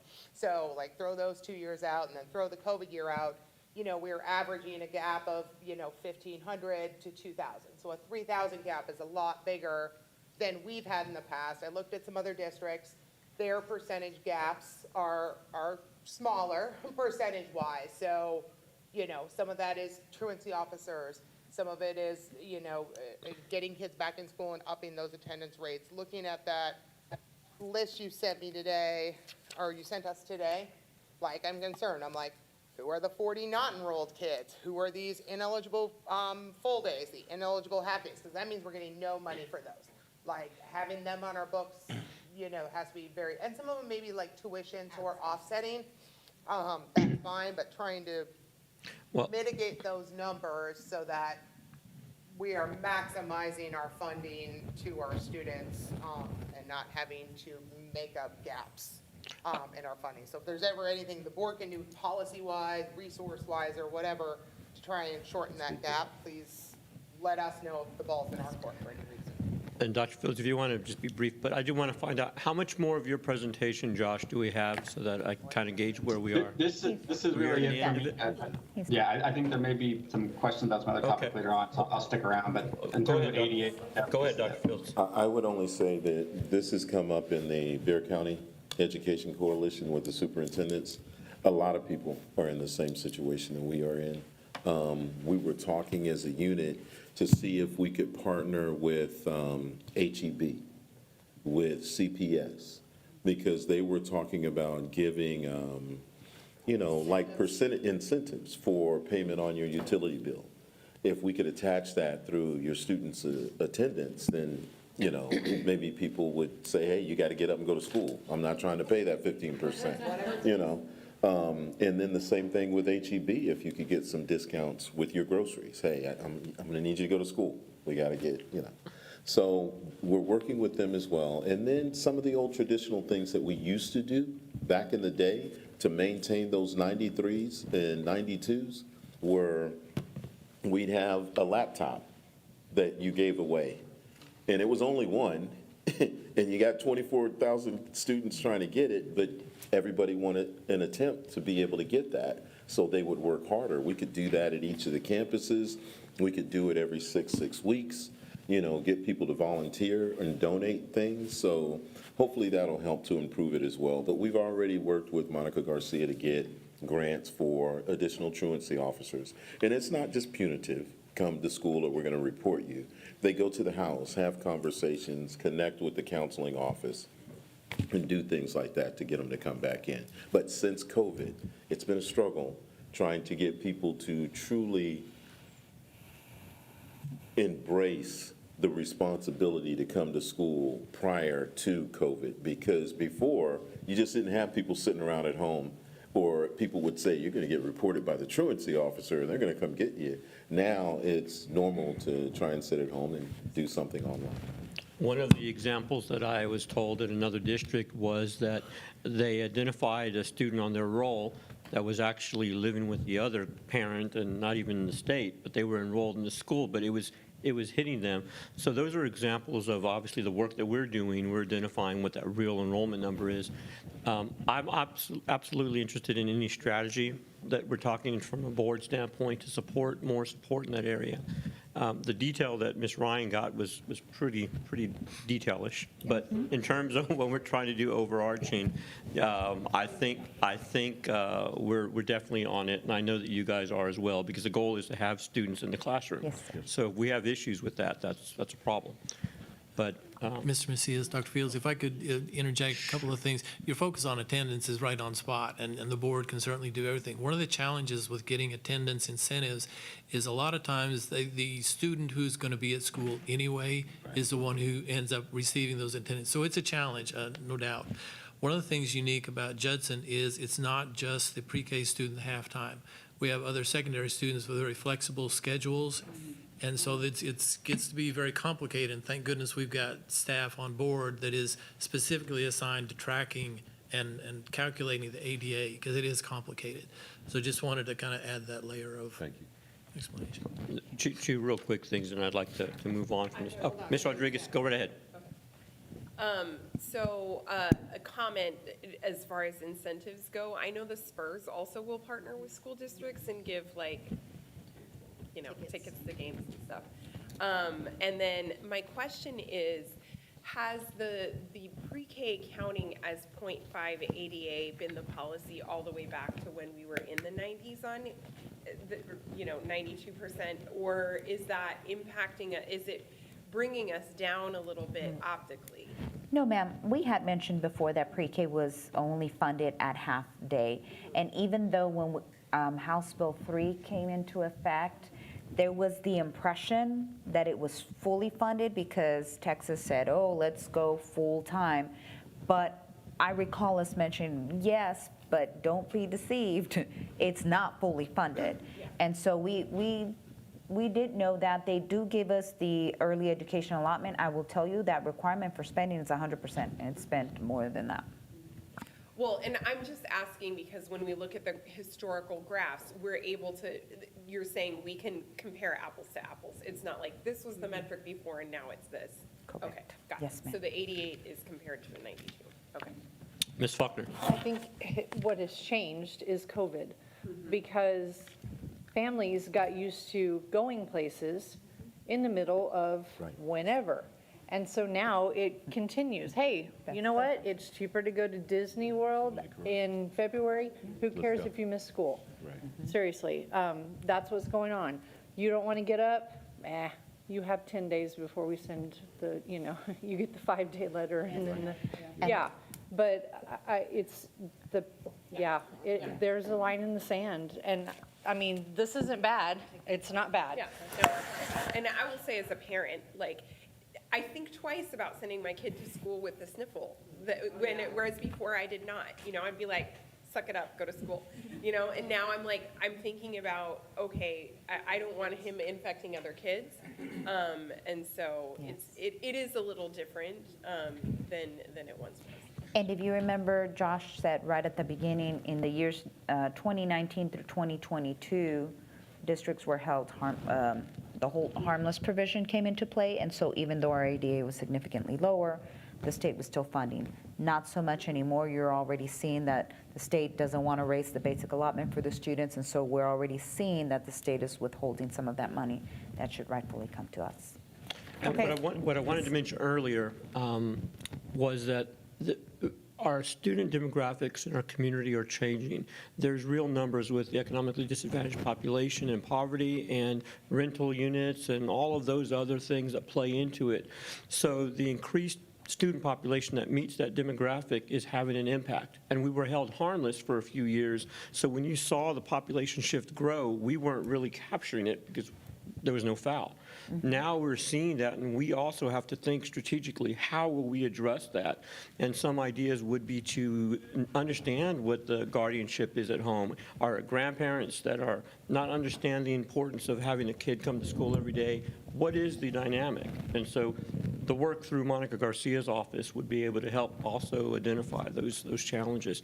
And then lastly, Candlewood does have a program that incentivizes and rewards positive behavior with a store where students collect tickets and whatnot, and then go buy something. I would be interested to see how their attendance looks, if that's even part of it, just because it's already an active program that we're utilizing. Yeah, we've talked about that a little bit at the Jeff board as ways we can, what are the priorities for the district, then how can Jeff support that? So when we go into our strategic planning this summer, any feedback you may get from Candlewood, because that was something we have talked about is, can we fund these little buck stores at the schools for attendance and have incentives if that's a high priority for the district and, easier for us to go get donations and buy things for that. So yeah, if you have some feedback for this summer on those types of programs that Jeff could support, that would be amazing. They've been doing it for a while. You know who I'm talking about, right? Yeah, they're. Oh, it's amazing. It's awesome. The Eagle Store. Yeah. Yeah. Just as a reminder, a couple of months ago, we brought an MOU to the board from United Way, coupled where it was a program to search out our leavers. Remember, it was an opportunity to provide them in-home training, transportation, and so forth. Bless you. Along with that MOU, United Way donated $10,000 for just attendance incentives. We rolled that out about 3 weeks ago at Kitty Hawk. What you're saying is true, right? Like the kids that are there, they're going to be there, right? So what Ms. Garcia and I talked about is coming up almost like with a rubric about this is where you started with attendance, this is where you are now. Maybe that growth gets you 3 or 4 extra tickets, an opportunity in the raffle, but at lunch they gave away AirPods and tablets, and the kids were like, oh my gosh, where's this coming from? And then the conversation about attendance, I imagine as we continue that, we're gonna see us get traction behind it, but there does have to be some sort of mechanism there to measure students that are struggling with attendance. How do we get them the incentive? Because you're absolutely right. The ones that are coming, they're coming. And that still matters. We need to definitely a nod to that, but we need to figure out a way to leverage, how do we get those kids that are not always there? And just because we talked about it, it's Mrs. White who is the one that does the work. I just wanted to acknowledge that in this universe, that she's done it for many years out of her own pocket at times. So we appreciate that. Okay, we can move forward. Yes, sir. So now we're going into the budget assumptions. Is Josh Oh, still thank on? you. Thank you, Josh. Josh go away? No, I think he said he's staying on. He's hearing in the background. Josh. There might, We appreciate you staying on. oh, yes. I'll stick around for any questions, yeah. Yes, thank you so much, Josh. I appreciate you. Projected average daily attendance, we're now on the next slide for budget assumptions, is 21,038. Mr. Haney did update that with the end of the fifth 6 weeks. Then our estimated taxable value is $16,027,248,844. And budget Budget assumptions. assumption. Right there. Yes, ma'am. And so we keep this information in mind as we're making our projections. Our estimated tax collection historically has been about 98%. We have noticed, for example, in the tax collected in March, we received a report where there was a loss of $635,000 due to our citizens protesting, doing those ARVs. And so we've noticed that in our tax collection report just from this last month. And then, as you know, we receive state revenue projection support from Mo Casey. So we've reviewed the entire compensation plan, which normally is considered to be adopted in the May board meeting. As mentioned earlier when we started discussing it, they are proposing a general pay increase of 0.5% to maintain our market position as a school district. Both models that were proposed for the pay scale, we did do the shift from 20 to 18 years for the midpoint. For the teacher scale, TASB calculates the midpoint as the market median salary. Just to review what Model 1 includes, Model 1 includes a 0.5% for teachers, librarians, classrooms, and nurses, as well as all of the hourly staff, but it does not include the 0.5% for administrators and professionals. And then model number 2 includes a 0.5% general pay increase or raise for hourly staff only, but excludes teachers, librarians, counselors, nurses, and admin professionals. Go ahead, Ms. Ryan. All right, so I'm still confused on the move from 20 to 18. So not TCNL, just the Pay 100 scale. through 500s, right? So the problem is you can't move a midpoint on a scale now with our new HR rubric, because the HR rubric determines the years of service. So if we have the rubric so the rubric we approved, I'm an accountant, I've been here for 26 years in the district as an accountant 1, I'm gonna be at 100% of midpoint, according to the rubric that we approved. So, That's if you're coming in as a new employee, not if you're an existing employee. right, or when Yeah. everybody moves over to it, because everybody's getting put on that scale in July, August, whenever we roll over the fiscal year. So how does that move, if that rubric still puts someone at midpoint at 26 years, then how are we moving from 2018 without redoing the rubric? Does that make sense? Like, that would have to be on that scale below where it says 100% of rubric and points, then somehow that 18 years up there would have to be enough points to be on the 100% of midpoint line on the bottom of the rubric, right? This is just me, Mike, kicking in. You obviously will have a better response. But I'm still under the impression, as Ms. Rodriguez said, this rubric is going to be applicable to new employees. Current employees that are on this will have an adjustment that we'll see later on right now. But if they are over, if they're not matching the rubric, they're over, then I understand there's going to be a freeze in their pay. So that won't even matter because. Oh, no, nothing to do with that. No. So that's what I'm saying. But Dr. Fields, Do you're you taking understand it. the question? I do. Yes, go ahead. Do the technical people understand? Yes. Okay. Yes, so we are looking at the rubric. The new midpoints would be applied to the rubric. And that is something that we are already calculating would be, well, So we're going to change without, the number of points that you need to hit that 100% midpoint line on the rubric then, No. is what you're saying. You're going to need 2 less points, 2 less years. I mean, the midpoint was changed with the recommendation of TASB based on it moving from the 20 years to 18. There's a Go new ahead. well, no, go ahead. I'm just helping out, just helping out. Because midpoint isn't years anymore. Midpoint is now points. Right, and then. correct. When, So how do I get enough points where at 18-ish years, I'm hitting enough points to be on the 100% line? Well, looks all confused. You're not confused. I'm just trying to understand your question. And so I think what I am understanding is you are concerned that you have to earn 26 to 27 points to hit midpoint. Yep. And you are asking, how does somebody reach midpoint? Well, midpoint should be adjusted each year. Yeah. This scale is for new hires, and of course, we are going to redo everybody's based on the rubric, based on their experience.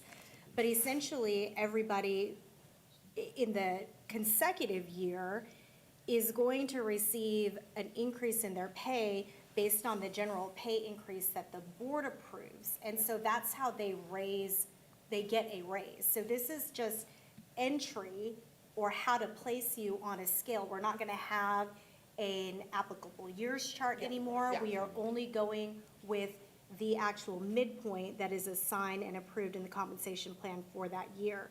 You would expect that each year that midpoint goes up. So if you come in and you are at midpoint already, or you're less than that, you are gonna get an increase in pay that following year based on the general pay increase, not based on a reapplication. Yeah, of no, the what I'm rubric. saying is, I'm an accountant 1 at Shirt Cibolo, right? I come over here to be an accountant 1. I have 18 years at Shirt Cibolo. I come over here, I'm a new hire with 18 years as an accountant. How am I getting enough points to be at 100% of midpoint? You just said my midpoint's 18 years now, so No. if I come in with 18, I should be hitting midpoint if I come from Shirt Cibolo? again, I want to be clear with the board. When you talk about teachers, No, it's. not teachers. I know, Oh. I'm just trying to give the analogy. Okay. When you talk about teachers, it's 0 to 20 years' experience. You get paid a certain amount based on how many years of experience you have. When you talk about professional staff, when you come in, there used to be a chart that we would use to say, if you have 15 years of experience, then you would come in at this amount of money for entry level. The rubric does away with that chart. It says, what's the minimum? What's the midpoint? What's the max? Then our rubric gives you a percentage point towards the midpoint based on your years of experience. So it does away with that need for the chart. Once you get that percentage point, we apply that to the midpoint, which now has been established by TASB, and they moved it down to where what used to be a midpoint at 20 is now at 18, but that's not the chart anymore. They just established our minimum, mid, and max. And then that's how we give you that percentage towards that minimum, mid, and max. It's not about your actual years of experience. It's about the percentage points that relate to the midpoint. Am I saying that right? So it's not about a chart. So an accountant 1 who gets hired here with 18 years is not going to be paid midpoint, or is? He's going to be paid, first, they're going to take his experience and Let's say his 1 pointers on everything, because accountant hasn't been a supervisor. Exactly, but he could have been another 5 years as a CPA or whatever at Kmart before he started at the Comal, and you'd get like a 0.5% for that. But once we create all that percentage, then we put it towards the midpoint, and then that's how much you'll be paid. And everybody in the district in that series has now been reevaluated using that rubric, so now they all start off on the same level. So when someone comes This in, is back to, if I don't even understand it, no one else does, so, but that's okay. We can talk about it. I think it's on the agenda for the next board. yes, ma'am? Let's understand how midpoint works. Well, what, oh. Okay, so, No, I'm not. It's a concept, and it's I need you to clarify better if I said it wrong. All right. Can you? Yeah. explain. Huh? You understood? Got it. Well, let's go ahead and move forward. What's the next one? Model 1, 0.5, now you see the specific cost to that increase. Again, administrative professional is not included for the GPI. The total cost to that, what you see there is 1.41. I had mentioned 1.788. That's because that does not include benefits, a 16% cost on benefits. And then Model 2, you see the breakdown costs right there for a total of 1.417 plus 16% on benefits, totaling $1,644,000. The difference between Model 1 and Model 2 is $143,324. We would propose Model 1 would be our district recommendation, because for that difference, why not give the teachers and librarians the GPI? That would be our proposal. Ms. Eden, the question? Yes, ma'am. Okay. I spoke with a teacher, and the general pay increase is not on Model 2. That affects their retirement pay, right? Salary affects retirement, yes, ma'am. And The adjustments do too, they said. They're part of the salary, yes. so this general pay increase? Yes. Okay. ma'am, it does. And then, but it's not on the second plan? Correct. Oh, oh. That's why we're not recommending that one, Yes, Ms. Eden. we're We're not recommending the recommending first that. one where they do get it. But I will say that, based on what we heard, that we wanted to limit this to hourly. We're recommending that we would include the teachers, nurses, librarians, and counselors, but we still heard that that wouldn't be offered towards the professional staff. Now, the number that would go towards professional staff, if we were to offer the 0.5% in general pay increase for them as well, is, what is that number again?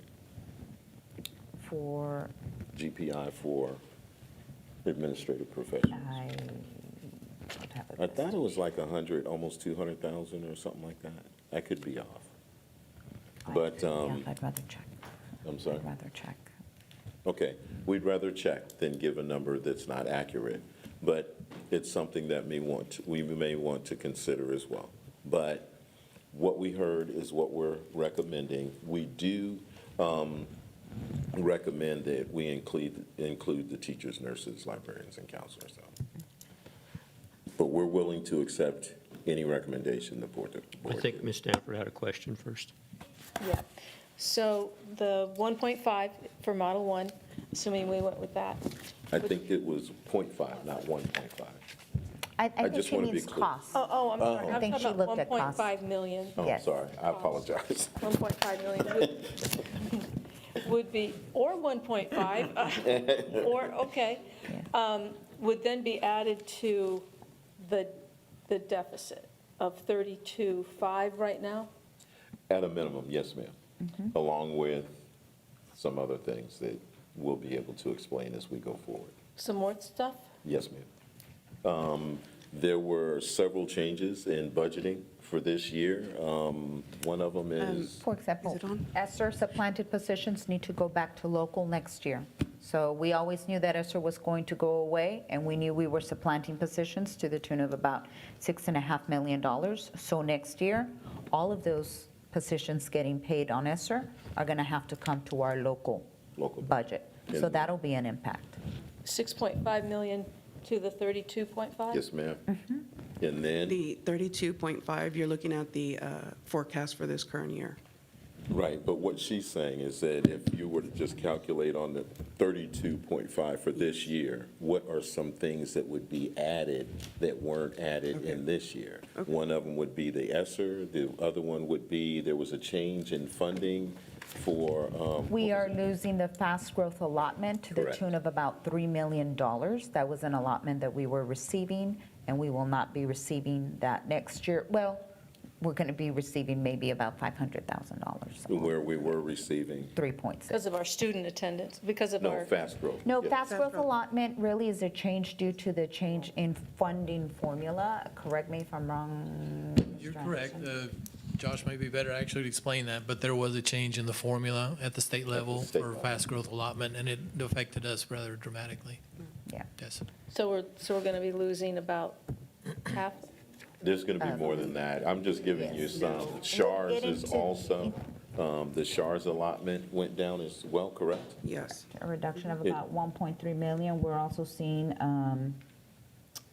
well, I have them all listed out in the next slide if you'd like for me to go. Yes, ma'am. Yes, Because yeah. yes. Yeah, I was going to, yeah, go ahead, Ms. Ryan. The adjustments on the admin professional, is there a reason it's different between Model 1 and Model 2? Because those adjustments are the difference between the black number and the red number in the comp plan, right? The admin professional, under Model 1, it says the cost is $363,000. Under Model 2, it says $357,000. And Don't know the, why, because that should be just the adding up of all of these changes from last year to Yeah. this year, right? 374 to 398, if you add all of that up, that equals 360. there are specific adjustments that TASB explained to us that would need to be applied again to ensure that as new people are coming in and people might be exiting, that we ensure everybody is receiving what they would be expecting to receive the following year. So there's specific adjustments that were made within the admin professional scale, even right now as we're considering reclasses.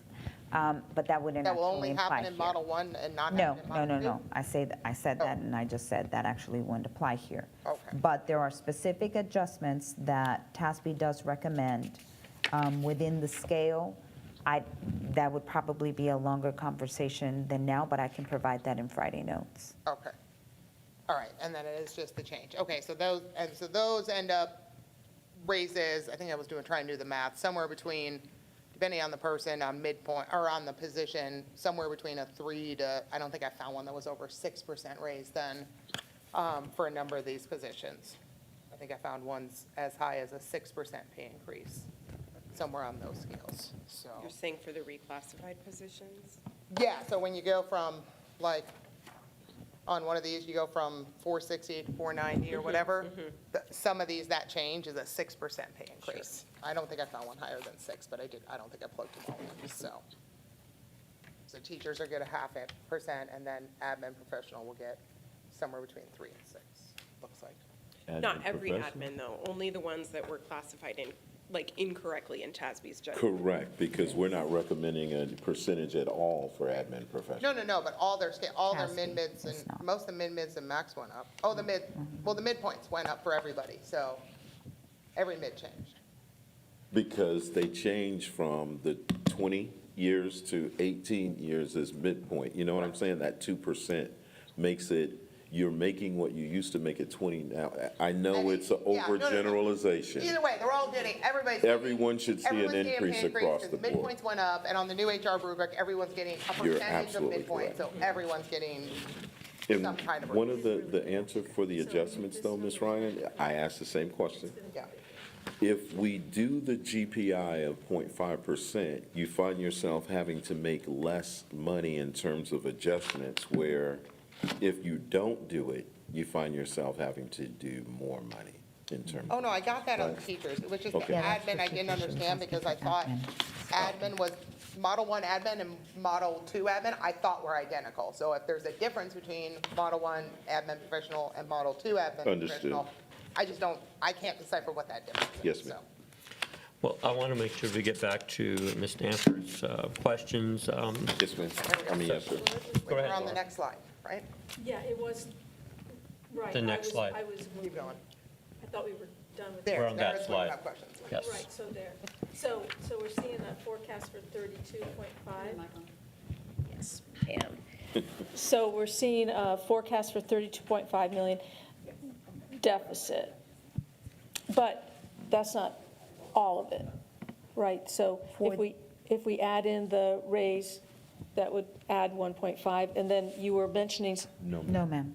That's already included. The board approved $3 million for a 1.5% raise back during the budget hearing. We brought the amendment to you in April, and as well as the $5.4 million from fund balance in April for a total of an additional $8 million. Prior to that, we were at 17, so the 17 plus 8 brings us to where we're at now, at that 24 million. So that's where we're currently at the very bottom. And I think that she's talking about the 6.5 in the ESSER fund. That's for next year. I know, know, but it's that's for next year's year. I'm budget. talking about the forecast. Okay. Oh, so the forecast is where we expect to fall at the end of this school year. So this slide right here is the forecast for the end of this school year. The following slide would be the forecast for the end of next school year. So first, we run you through this school year. On the 2024 revised budget on slide 9, I believe, the one before that. Yeah, you can see that we are currently at a deficit of 24.3 million, already approved as of the end of April. And then we are forecasting, so we're not through with the end of the year, but we've run payroll all this time, so we have a better estimate, right? These numbers change. They might look a little bit different from what we brought in April, but we've run one more month of payroll, so we're able to give you a more accurate forecast for the end of this year. So we'll start at the top. Local revenue, our revised budget is 126 million. We are forecasting really to only collect 101. So you can see a decrease there of 25 million. And the reason for that is, if you recall, when we adopted the budget, we were required by TEA to adopt the budget at the $40,000 homestead for tax collection. But then in November, there was an election, and that switched to 100,000, right? So now the collection there is less. But the state told us, don't worry, we're going to make it up, and we're going to give you more state revenue. And they have. You can see that in the next line item. State revenue, our revised budget, we were expecting to receive about 110. Thus far, we're projecting a forecast of $131 million. So essentially, it may have been a loss of local revenue to 25, but at the state, it's a gain of 23 million there. So didn't offset it. It's really a gain of 21, because if you count the 2.2 million that we received on the audit that we wouldn't have received. I'm just That was right. helping out. Yes. Yes, Yes. well, you know, So, the audit. yes, ma'am. So, correct. So we received an additional 2 million that we weren't expecting to receive there. And that came from the property value study audit. We have another one going. Hopefully we'll receive similar news next year, but we don't know. And so then we're also expecting to receive less in SHARS, about 1.66 million. All additional other revenue totals up to 2.7, but as you can see, that's less than what we were expecting to receive. And that is not just us on the loss of SHARS, that's across the state. And so you can see the difference between the total revised budget revenue was 242. We are forecasting to actually receive 236. So that's a difference of 5.7. It really would have been a difference of 7.3, but we received 2.2 million in the property audit. Okay. So then we go to the expenditures. We have a revised budget of 216 million. We are forecasting 223 million. However, for operating costs, we have a revised budget of 49.7 million, but we are forecasting to only spend $45 million to make up for some of that. So total expenditure on the forecast side is 268. So when you look at the total revenue versus expenditures, you have 236 expected revenue versus 268 on the expenditures. So that we brought in a fund balance of 123 that was audited recently, and that leaves us at a forecasted $32 million deficit for this school year, which ends in June, for our fiscal year that ends in June. And the reconciliation of those positions that are not filled will give us a different number once this June 30th hits? Because we have the unfilled positions that, I don't know if that's calculated, or is it already We have calculated? taken that into account. in the You've already, projections. how much was that, the ballpark? Vacancies. I think vacancies right now is about 8 million, but Okay. it's already in. It's already Yeah. calculated in this Yes, yes. projection? Yes, this projection has like the remaining contract stipends, benefits to pay out, summer school. all Okay, that. so it's really going to be a $32 million projected? Okay. And unlike in years past, there won't be an ESSER fund that we have an adjustment with. This is what it's going to be. If I could, please, the year is not over, so it should be very close. But every day that goes by, the numbers get more refined. We're still waiting to get the final six weeks attendance numbers, so we'll revise the state revenue number based on when we get on that. We're still monitoring local tax collections. They say we just went through a 30-day period where we had a lot of refunds that were issued. That seems to have settled down quite a bit, so we're hopeful we'll finish strong on that. So there are several things, interest earnings, we're still waiting to see exactly how much we're earning that in local revenue. So the number will change. How dramatically depends on several of those factors. Yes. Ms. Ryan? I guess here's where my frustration is when I saw this slide, because I pulled out all my historical stuff, and what I saw was we had 25,800 students last year. And we spent $246 million to educate those students. That's about $9,500 a student. We were able to educate kids for $9,500 flat rate. This year, we've dropped 1,800 students down to 24,000. But it's going to cost us $268 million to educate those kids. That's $11,200 per kid. That's $1,700 more a year than last year. An 18% increase in expenses.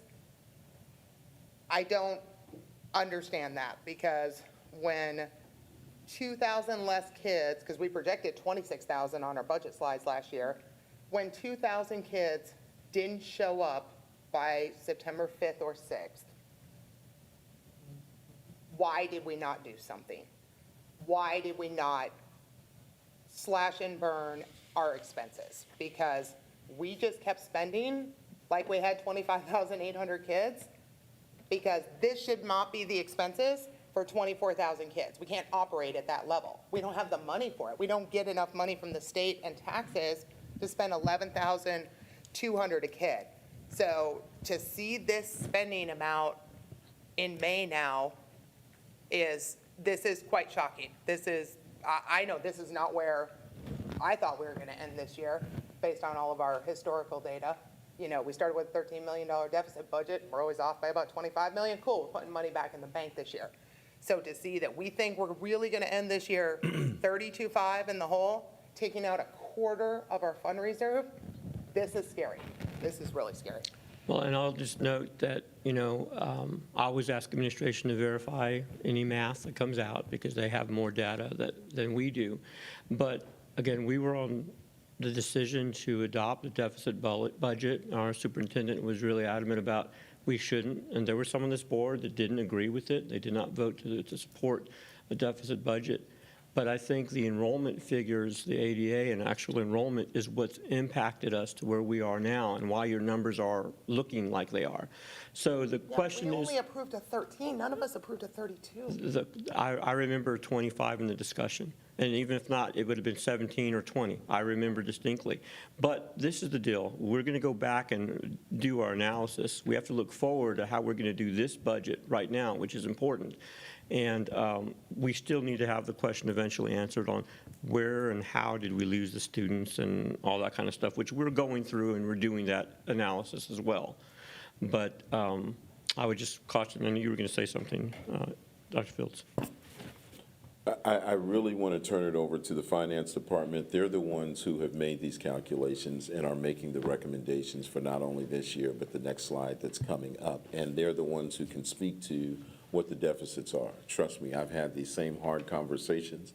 I would tell you that over the last few years, when you've seen this huge swing between what's projected and what actually happens, once again, I want to be clear that there was this fund of ESSER that we were, I'm just trying to say, it was 60 million, correct? I know, but we only spent about 15 to 18 million a year on that, and at that. But time, we add had 16 or 18 million to your 13. We were spending Add 16 million on pre-K But if you, for free. So we're not doing that this year. So but we can't do again, you had a set of money that you could tap into that it just isn't there this time. Even with the incentives, we said that we would have to come back and pay that part out of the local fund. That wasn't calculated in the original amount. So that was an add-on.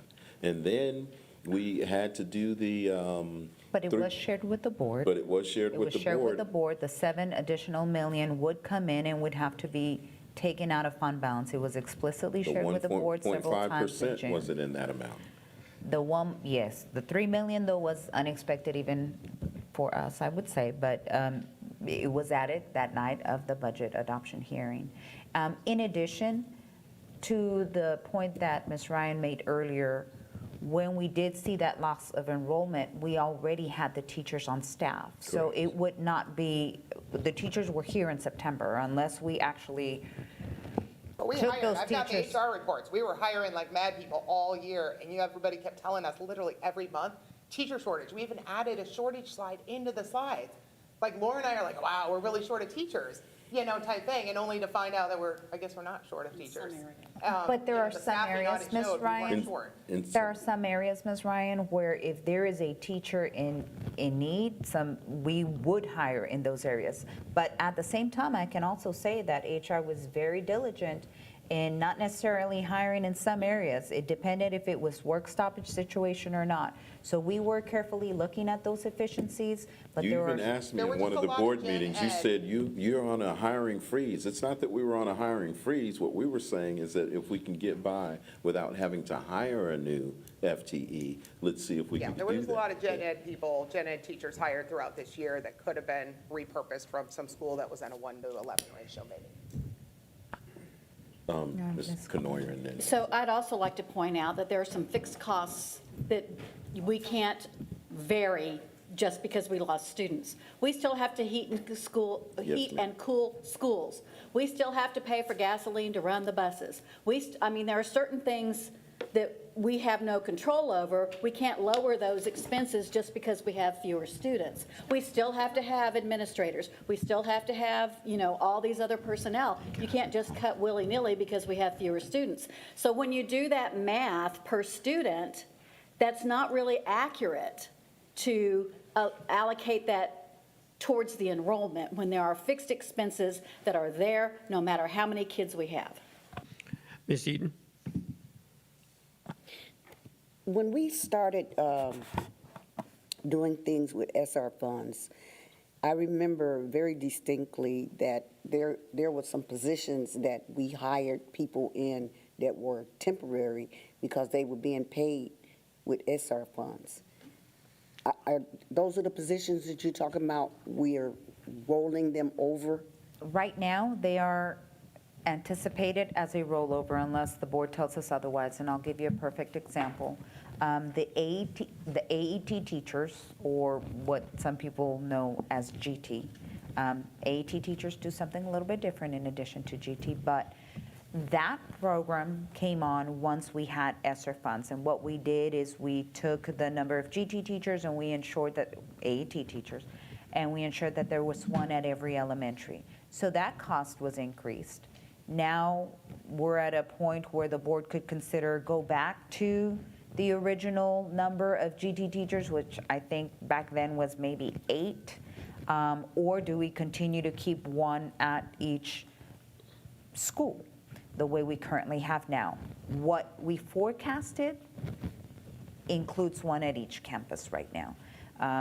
We're trying to find, along with the librarians, and those are just 2 of the major ESSER-funded positions. And we found that at Converse for the year-round, the administrative staff. Correct. The Converse year-round was funded through ESSER, so you had all of the administrators that worked 226 days. Also funded through ESSER were additional positions for counselors that are split in our very large elementary campuses, and some additional positions to some of our departments were funded through ESSER. So all of those positions are now coming back to our local, and some of those positions where we started new programs, that would be something that the board would need to consider. But hearing what we have heard, nobody is losing their, we're not firing anybody, is what had been mentioned. We brought them over, and that's the majority of our budget is payroll. Okay. And Ms. Ryan, can I ask you a question, please? I just want to make sure I heard you right. Did you say we went from $97 per student to $116,000? No, 9,500 to 11,200. 9,000. 500 to 11,200. Sorry, those are probably rounded to the nearest hundred. Those aren't exact. Yeah, no. What caused such a? Well, if I'm going to just give an analogy that I think everybody can understand, whether a teacher has 10 students in the classroom or whether a teacher has 30 students in the classroom, the amount of planning is the same, right? So that doesn't change that, and I think that's an analogy that more people can understand. So whether we have fewer students in class, but we still have the teachers, the expense is the same. But the reductions weren't just at one campus. Had it been at one campus, you could collapse all the classes. But when it's across the district, you can't not have the FTE. The only way that I apologize. Oh. The only way that a reduction in students equates to a decrease in funding is if you don't have the full-time teaching equivalent. And if you don't have the full-time teaching equivalent, then that means that you remove that teaching equivalent. Again, once we had gotten into the year, we had already approved all the contracts for that year. So to come back in the middle of the year and say that we don't need the teaching equivalent, first we would have to have a reduction of the 20-something kids in a class where you don't need that teacher to teach. Then we would have to make the decision that now, because we don't need the teacher, if once we offer a contract, the teacher's kind of on for the year unless there's a reason to let that person go. So that's why we're trying to staff this year and decrease. And then I kept saying, we have an opportunity with the District of Innovation teachers because there was no expectation to have a contract after the year. So. And I would add too, anytime you have less students, the averages are going to be different. It's just, it's ordinary. So we could probably get a more accurate number, but again, I see that really as a more over-analysis. We just need to find out where we lost students, how we're going to address the strategy to increase enrollment. And we've had some discussions just in the open, not in the board meeting, that talk about fundamentally what we could probably do. So there'll be some solutions as we go forward on addressing enrollment. I'd like to say something with our accounts payable department and working with all the, department heads and stuff. We're trying real hard also too with the non-payroll expenditures to bring that down as the year closes. The thing is that they're still able to order and get ready, like either for summer school, and then we have this spend down plan that we have to continue doing for state allotments. And to tie back onto why we have that $19 million increase from our adopted budget of a deficit of, it was at first like 13.5. Now it's at 32.5. That $19 million is a lot of the amendments that we had to take to the board to get from the fund balance, like the $5.4 million for the spring incentives, the $3 million for the 1.5 payroll increase, the state mandated allotment budget needed to meet those 55 and so forth, $350,000 for the police salaries, $144,200 for the vape detectors, $505.3 thousand for maintenance department expenses. Things increase. No, and then, yeah. Yes, we knew that when we purchased them because we were taking the money out of fund balance to purchase. But what she's showing is, here's the amount of money. Here it that we is, spent. $171,000 to pay for the property audit, which is okay because we got that 2.3 million in. And then we have a loss of revenue of 5.7. So when you take all that into consideration, that is like $19 million added to that 13.5 deficit. So the loss of revenue from the students doesn't equate to the whole 19. But once again, it's not like we could, after we've given out contracts, come back and say, we're going to remove the FTE. Well, I am trying to be cognizant of time, and how much more of the presentation do we have, Ms. Davis? The next one's a pretty big one slide. We should go through that. Okay. So now when we're looking at next year's proposed general fund budget for 24-25, again, it includes adding the $6.5 million of ESSER supplanted positions. You're looking at local revenue earned of $109 million, 103 coming from our tax collections, 101 actually at 98% if we're projecting that out. 8.36 is projected in addition to our local revenue based on prior year taxes, penalties and interest earned, tuition, interest earnings, so on and so forth. From the state revenue, we're expecting to earn about $120 million. You can break that out at about $106 million from state revenue, and then we're projecting about $14.6 million on TRS on behalf. That's your state revenue line. Then you're looking at the federal revenue base budget of 3.98, and it includes our SHARS payments, indirect cost payments, and even some payments for JROTC, for a total revenue of $234 million. Now we look at our expenditures, salaries and benefits, again, is the majority of the budget of any school district. We're looking at $229,451,000. This includes new positions. We're also including in this estimate the cost of the equity pay audit that Ms. Fury conducted, and that's just your base pay there. And then we're looking at operating costs of about $45 million for a total expenditure of about $274 million. When you take a look at your total revenue versus expenditures, you're looking at a $39.7 million difference. When you look at the fund balance for June of 2023, it's $123 million. When you take a look at the revenue versus expenditure that's forecasted for this school year that we're in, that's $32 million. That puts the fund balance in June of 2024 at $91 million. And then when you take the projected deficit for next year, that would be a projected deficit of 39.7 for an estimated total fund balance in June of 2025 at $51 million. Then if you add the Model 1 from TASB, Model 1 from TASB is 1.7. Your PowerPoint slide says 1.5, but we have to consider the 16% benefits cost because that comes out of the district.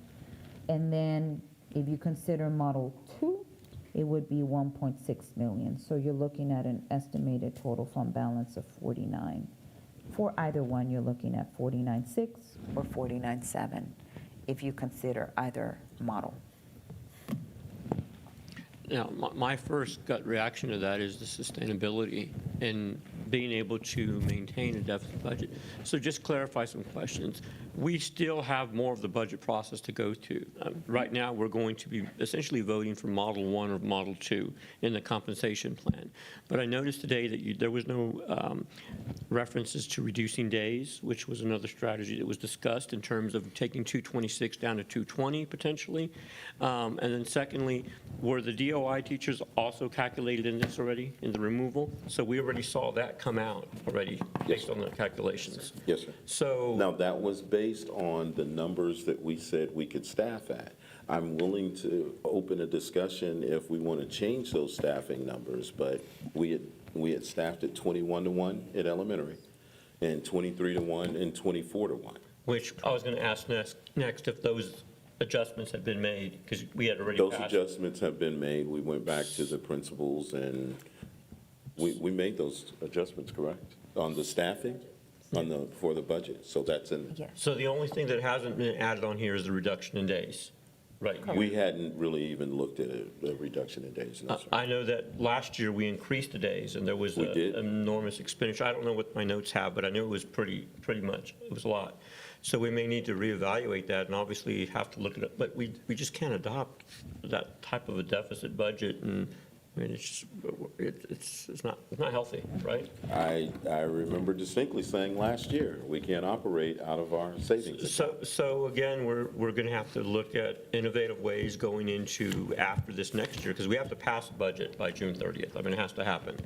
I can tell you that I sat down with David and Amanda and Ms. Davis, and we talked about it. There's a recommendation, I can tell you half the districts in the state of Texas have moved towards what they call a VATR, a voter-approved tax ratification election. And that's something that we could try here. If the board wants to approve that, if that's something that they did approve, we'd have to move quickly. If that's not something the board's interested in, I won't bring it up again. Well, I mean, that obviously has some potential play out there. I think it just. I'm sorry, Ms. Ryan, say? I'm just curious. We need the feedback. Well, they'll have the floor in a second. Let me just finish my thought. The bottom line is that we would consider probably doing that, but the feedback I've received in the community is that we have to still be as efficient as possible. I agree. And so as we're striving for that efficiency, the other question too is what we're trying to avoid, which is consolidation. If we have campuses that require that, we may have to look at that going forward as another possibility.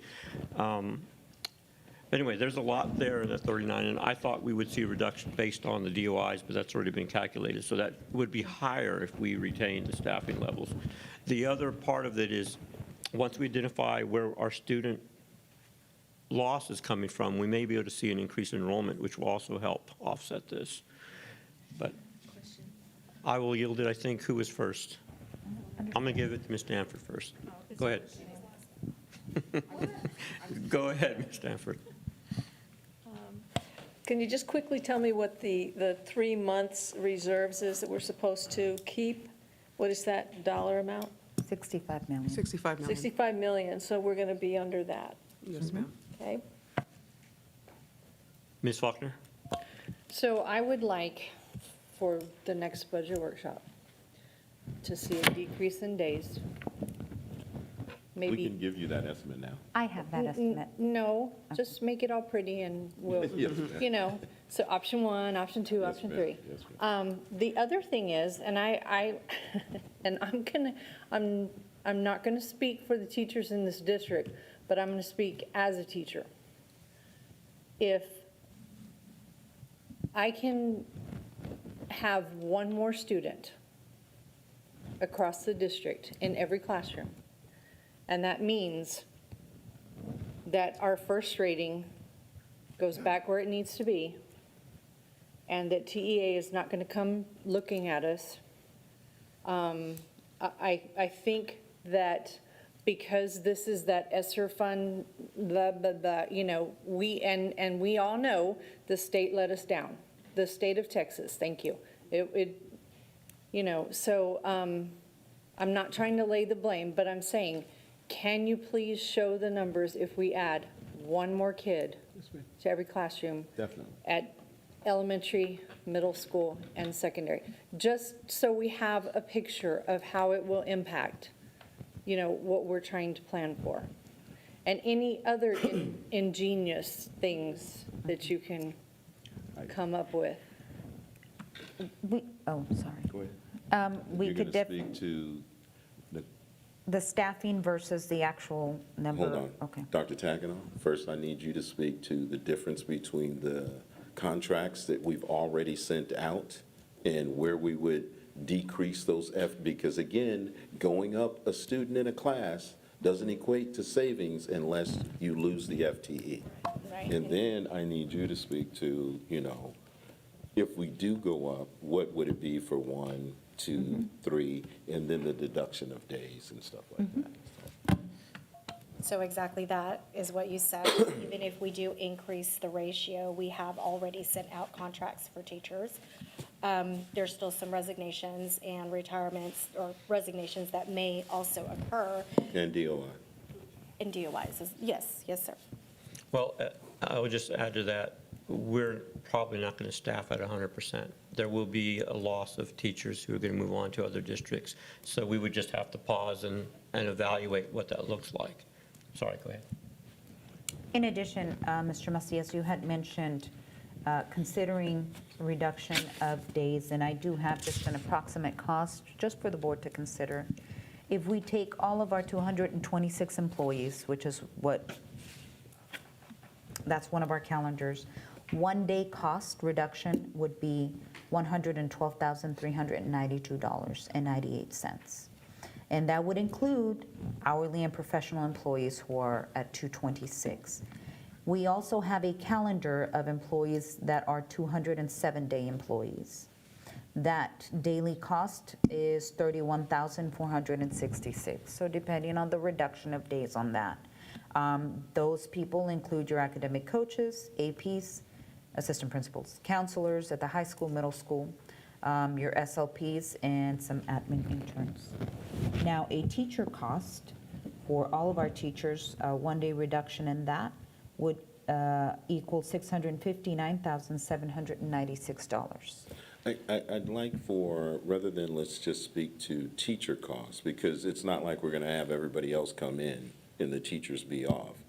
I think we should talk about what it would be for the entire district to be off. Okay, I apologize. And the last one is all employees. 1 day reduction would be a cost of $1,001,000. So if we were to consider that, you would find some cost savings in 1 day reduction for $1 million. PD days?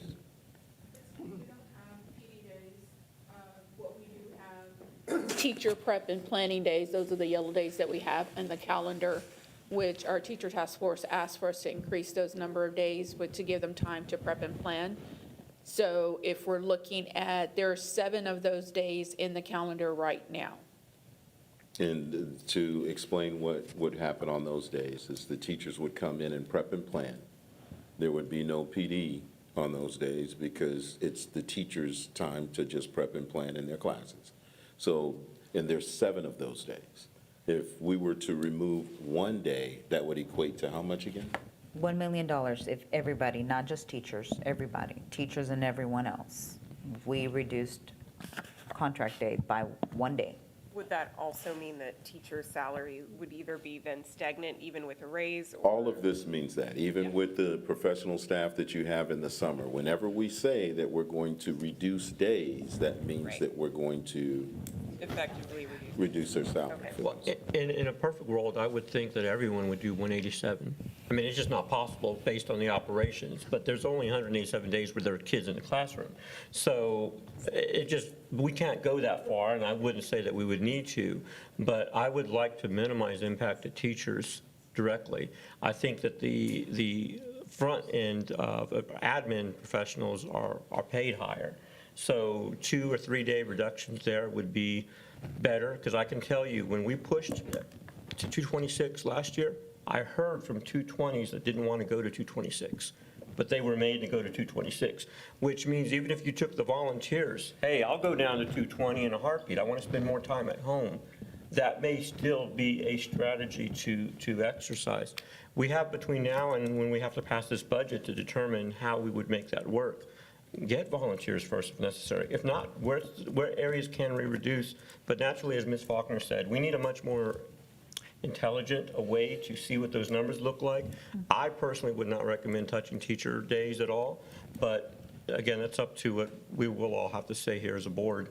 But bottom line is the 226 is going down to 220 seems to be a very focused area already. And that's where I'd like to start to see what the savings would look like. Regardless, it's not going to get 39 million for us. So we're still going to be in a tough spot. Anyway, I yield. Ms. Ryan?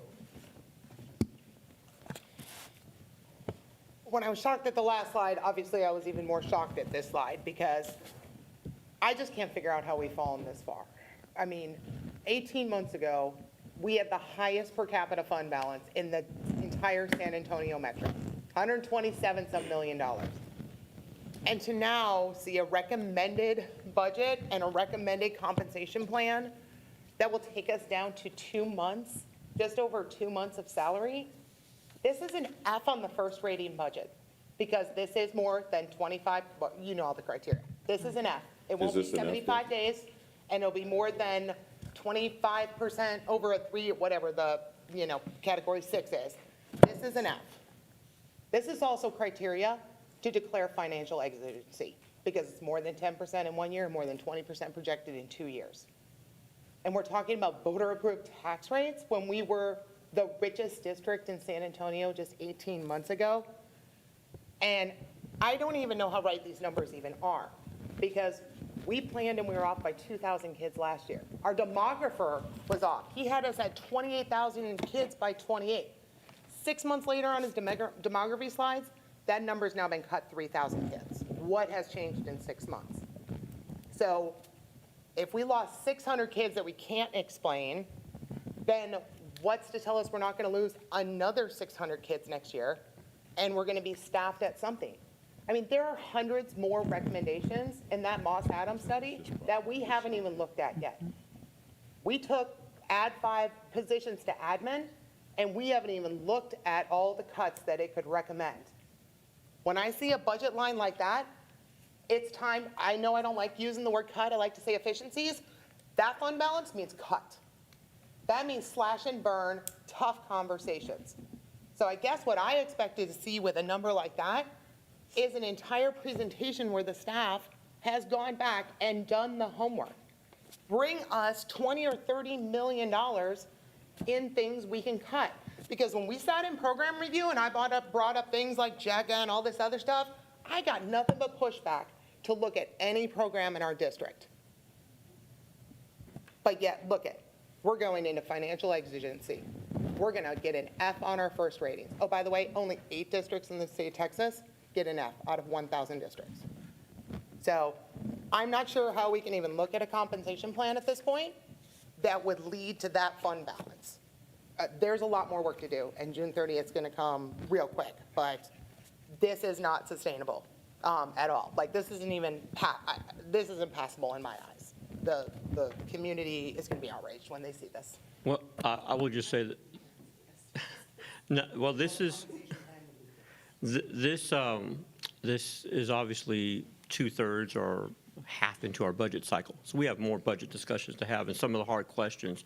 What I would say is I have asked colleagues in San Antonio and Texas, there are a lot of them that are facing this same scenario right now, and it has to be that ESSER fund cliff. So I would just say if there are rollover positions that are coming from ESSER, is that the first place that we need to look in terms of the need? Because obviously if they're created through ESSER, they weren't there before. That's just my thought. I don't know if that's fact or not. Well, and that's why I say at this point, is it worth looking at that, knowing again that we have great need in our district, but we just, again, the sustainability of this, 1 or 2 years and, yeah. Oh, they've been given contracts. But we can sustain this 1 year. What I'm just saying is, as we go forward, we can sustain this time only, not anymore. So obviously, that's where some questions have to come out. Yes, sir. A couple of things. There's some comments earlier about fund balance, and I'd like to offer a little maybe insight on that. A fund balance is not a savings account. It's really more a cash flow reserve because of the way the state funding works. You get a large payment up front, and before tax collections start coming in December and January, you need enough fund balance to pay payroll and to meet your bills in that interim time. So that's really the reason behind the 3 months. Because of the wealth of our district, we get a large payment in September, and then really you don't get any other state funding until the end of the year. So it's not so much a savings plan as it is just to meet the cash needs during that interim time till tax collections come in. So I appreciate the chance to do that. In next year's budget, we have included vacant positions. So we have some options to look at. It's a good practice. You don't want to restrict people to hire what's needed, to meet academic needs. But again, it's kind of a reality that you're not going to fill 100% of your positions. So it's something for consideration to look at that. But they must be budgeted unless we remove them. Sure. Yeah. So there are things like that. Non-payroll costs as well. That's something that we're already forecasting for this year to lower those non-payroll costs by about $4 million. However, that is something that we do place in there. So again, usually you've seen in the past where we've started out with a deficit and then that number changed. The one thing that we're not having the luxury of is ESSER. So yes, that is probably something that we can take a look at a bit more detailed. What I had understood from the board is we're not cutting anybody, and so we didn't bring that recommendation. We didn't know the number was 39 million at the time. I mean, so now we see this, and We did. Yes, I did. yes. you knew it was 39 Thank million? you, Ms. No, I didn't know Bernard. the number. I said don't cut people. We don't fire people for like that.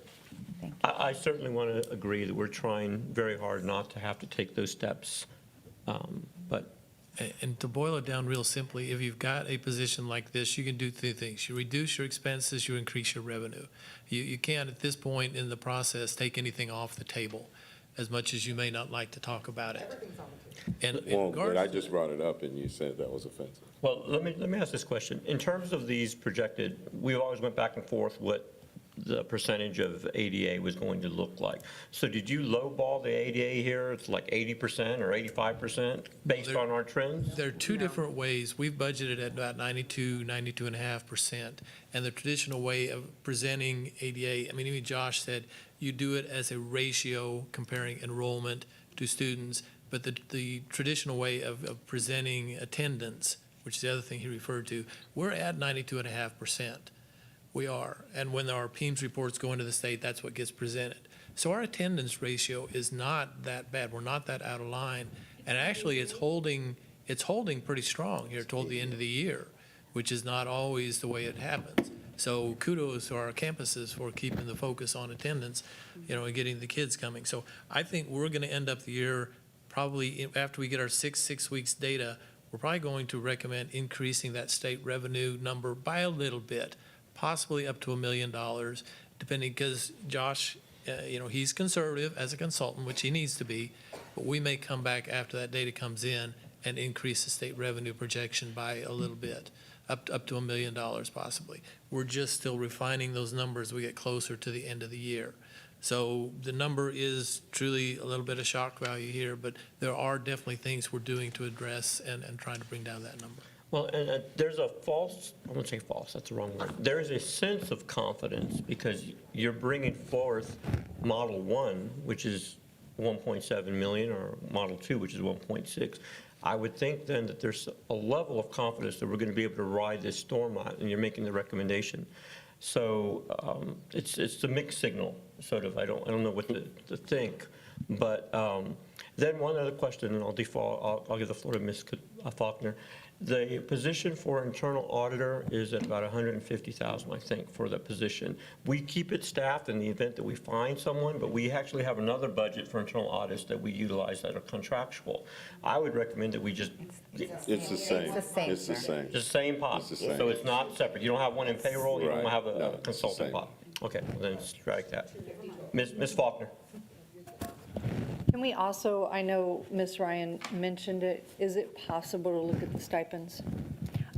Absolutely. I don't know if we can do that internally. I don't know if TASB would have anything ready for us. But internally, as a board, we can actually start looking at the stipends and considering a different payout for those. I mean, even, I don't know. I don't know. I mean, maybe flex days instead of, you know what I'm saying? Instead of stipends comparatively across the, area. Because I know when I came here and I looked at all the stipends, I'm like, wow, I should have spent 31 years teaching here because the stipends are astronomical compared to other districts. They really are. So maybe we need to look at doing something,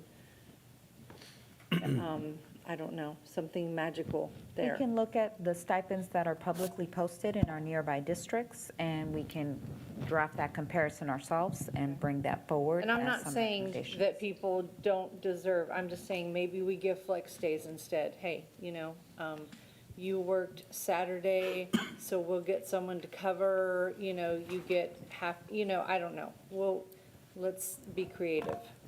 Ms. Rodriguez? So a couple of things. One, I'm looking at the 2024 now forecast versus the 2025 base and just seeing a lot of differences there. So it totals up to $2 million is all, but it's $2 million less that we're working with. So was that accounted for in the changes that you were walking us through at the beginning? Or, because I was understanding that to be the difference between the budget we approved, the revenues we were expecting and the revenues we actually got. But now there's additional changes for the 2025 year. Yeah, on the for the forecast for the fiscal year '25, we are losing 3.2 million for the fast growth. But then again, for our SHARs, we're going to gain 1.2 million. So that's like a little offset. Okay. And then another reason for the deficit increase, you do have to consider if we do not fill those vacancies, that there alone can drop 6 million. And I hate to say that, but I mean, but we have to, Right, that's on the have to put the- expenditure side. I was looking at the revenue side and I was like wondering where those things were coming from. Okay. And I think what I'm hearing from everybody, and I agree with, is like, I maybe understand the logic in showing this to us and showing us the stakes involved. I think we all would have wanted to maybe see some scenarios, and here are the possible things we're considering. What are the things the board would be on board with in order to get us towards a more balanced budget? And so I hope that's what we're going to see in the next meeting. Yeah, I think what makes the most sense to me too is like, I understand that contracts have already gone out to teachers. I don't think anybody here right now has the appetite for like a riff. But I do think that, like, I'll say, I mean, like I said, that's not what we're considering. But we all know that, like, there's attrition, right? There are people who resign, and they haven't resigned yet. And they probably won't resign until July, like we have to pass a budget before like the teacher deadline for resignation. So I get that that's like a weird tension.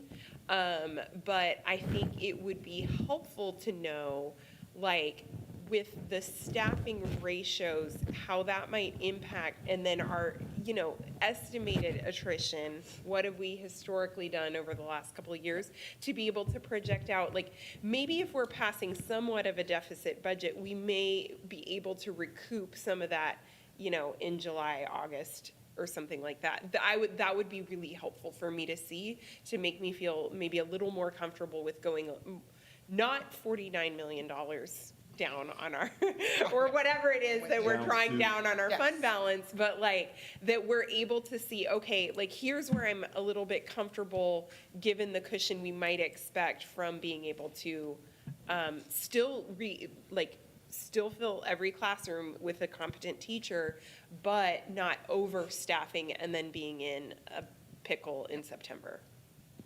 Ms. Stanford?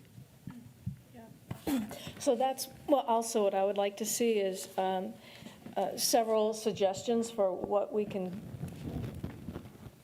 make more efficient, I guess you could say.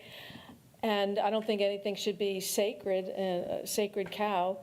I even think it might be worth reconsidering the admin positions that we added, maybe relook at that, especially in a year like this, and especially if we're thinking of going out for the tax increase. I don't think the public would appreciate that. They're going to need to see we're doing everything we can, everything that we can first, I would think. So that's, to me, I would need to see that before I add to it by voting for a pay increase, and I want a pay increase, and I want more than that for the teachers. But I need to see how we're going to balance that. I need to see what are we going to offset that with.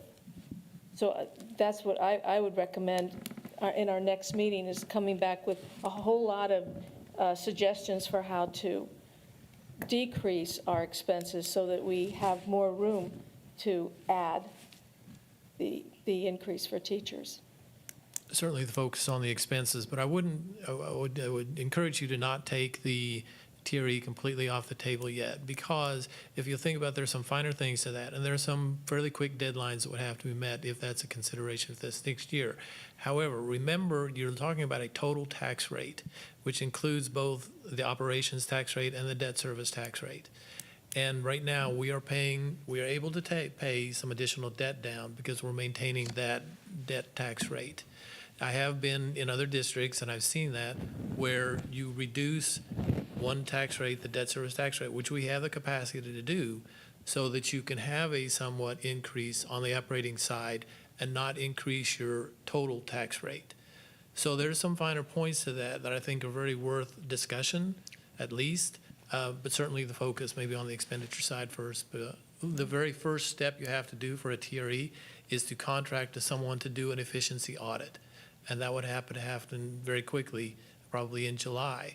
So exactly what you were referring to, give the public some confidence that the district is doing what they can to have those efficiencies.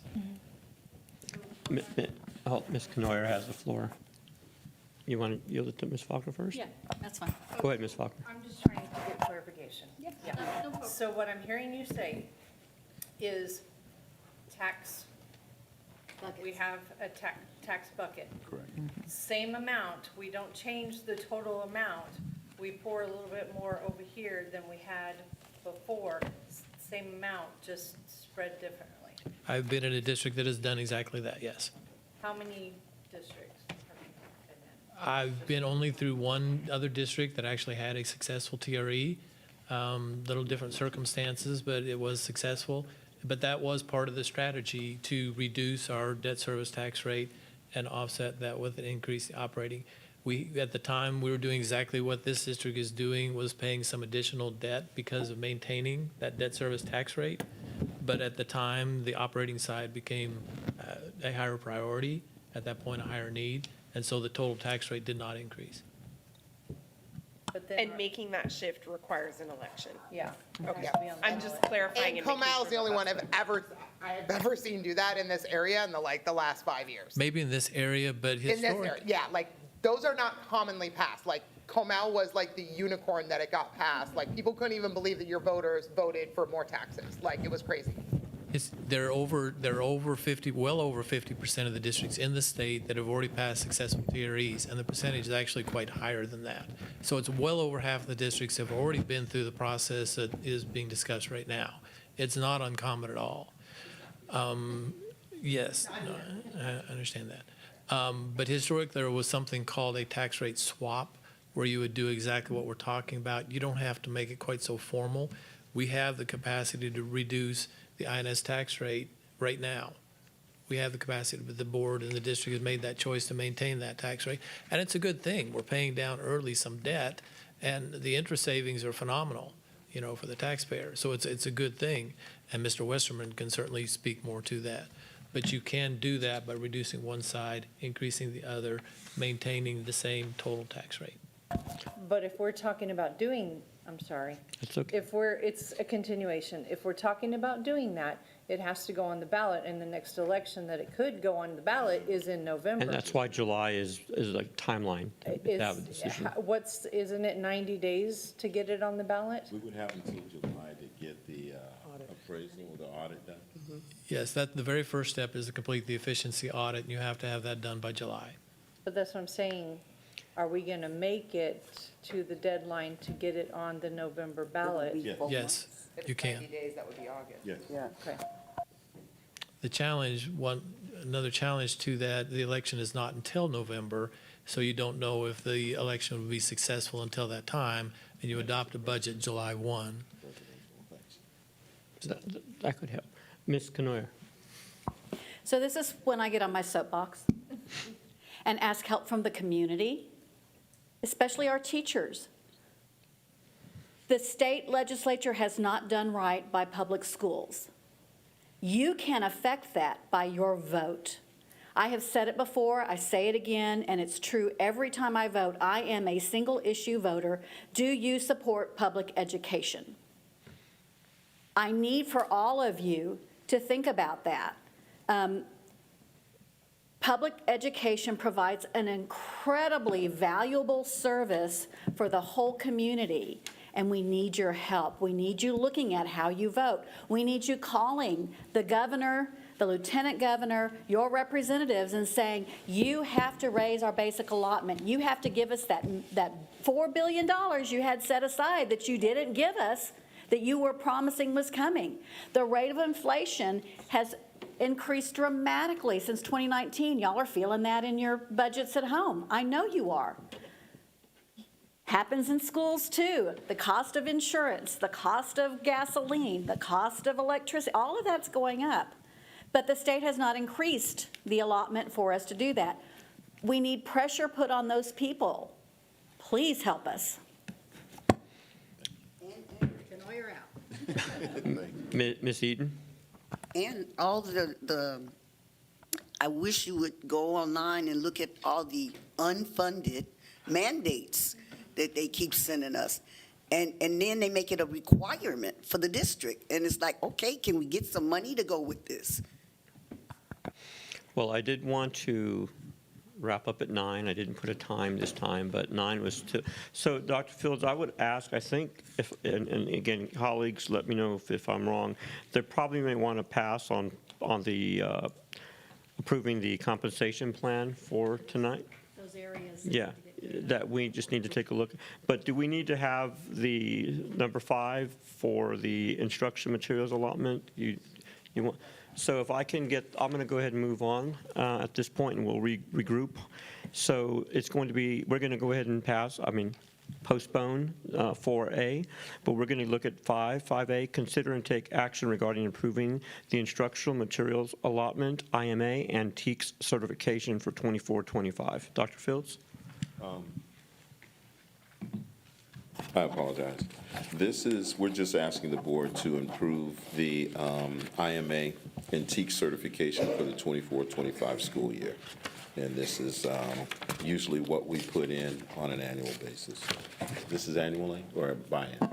Yes, sir, it's annually. It shows what we utilize through the state to meet the requirements to utilize IMA funds using the high-quality instructional materials and approved materials by the state of Texas. And this just says what we would be purchasing and you giving us the authority to do so. Thank you. And Ms. Nafford asked, that's already budgeted? So the IMA funds, yes, they give us every biennium, they give us a specific amount of funding based on what the state provides. And so, yes, these are funds that are in IMA, and we have to do the certification for them to allow us to purchase with those funds. Any other questions? All right, then. I move that we approve the instructional materials allotment IMA antique certification for the 24-25 year. Second. Please cast your vote.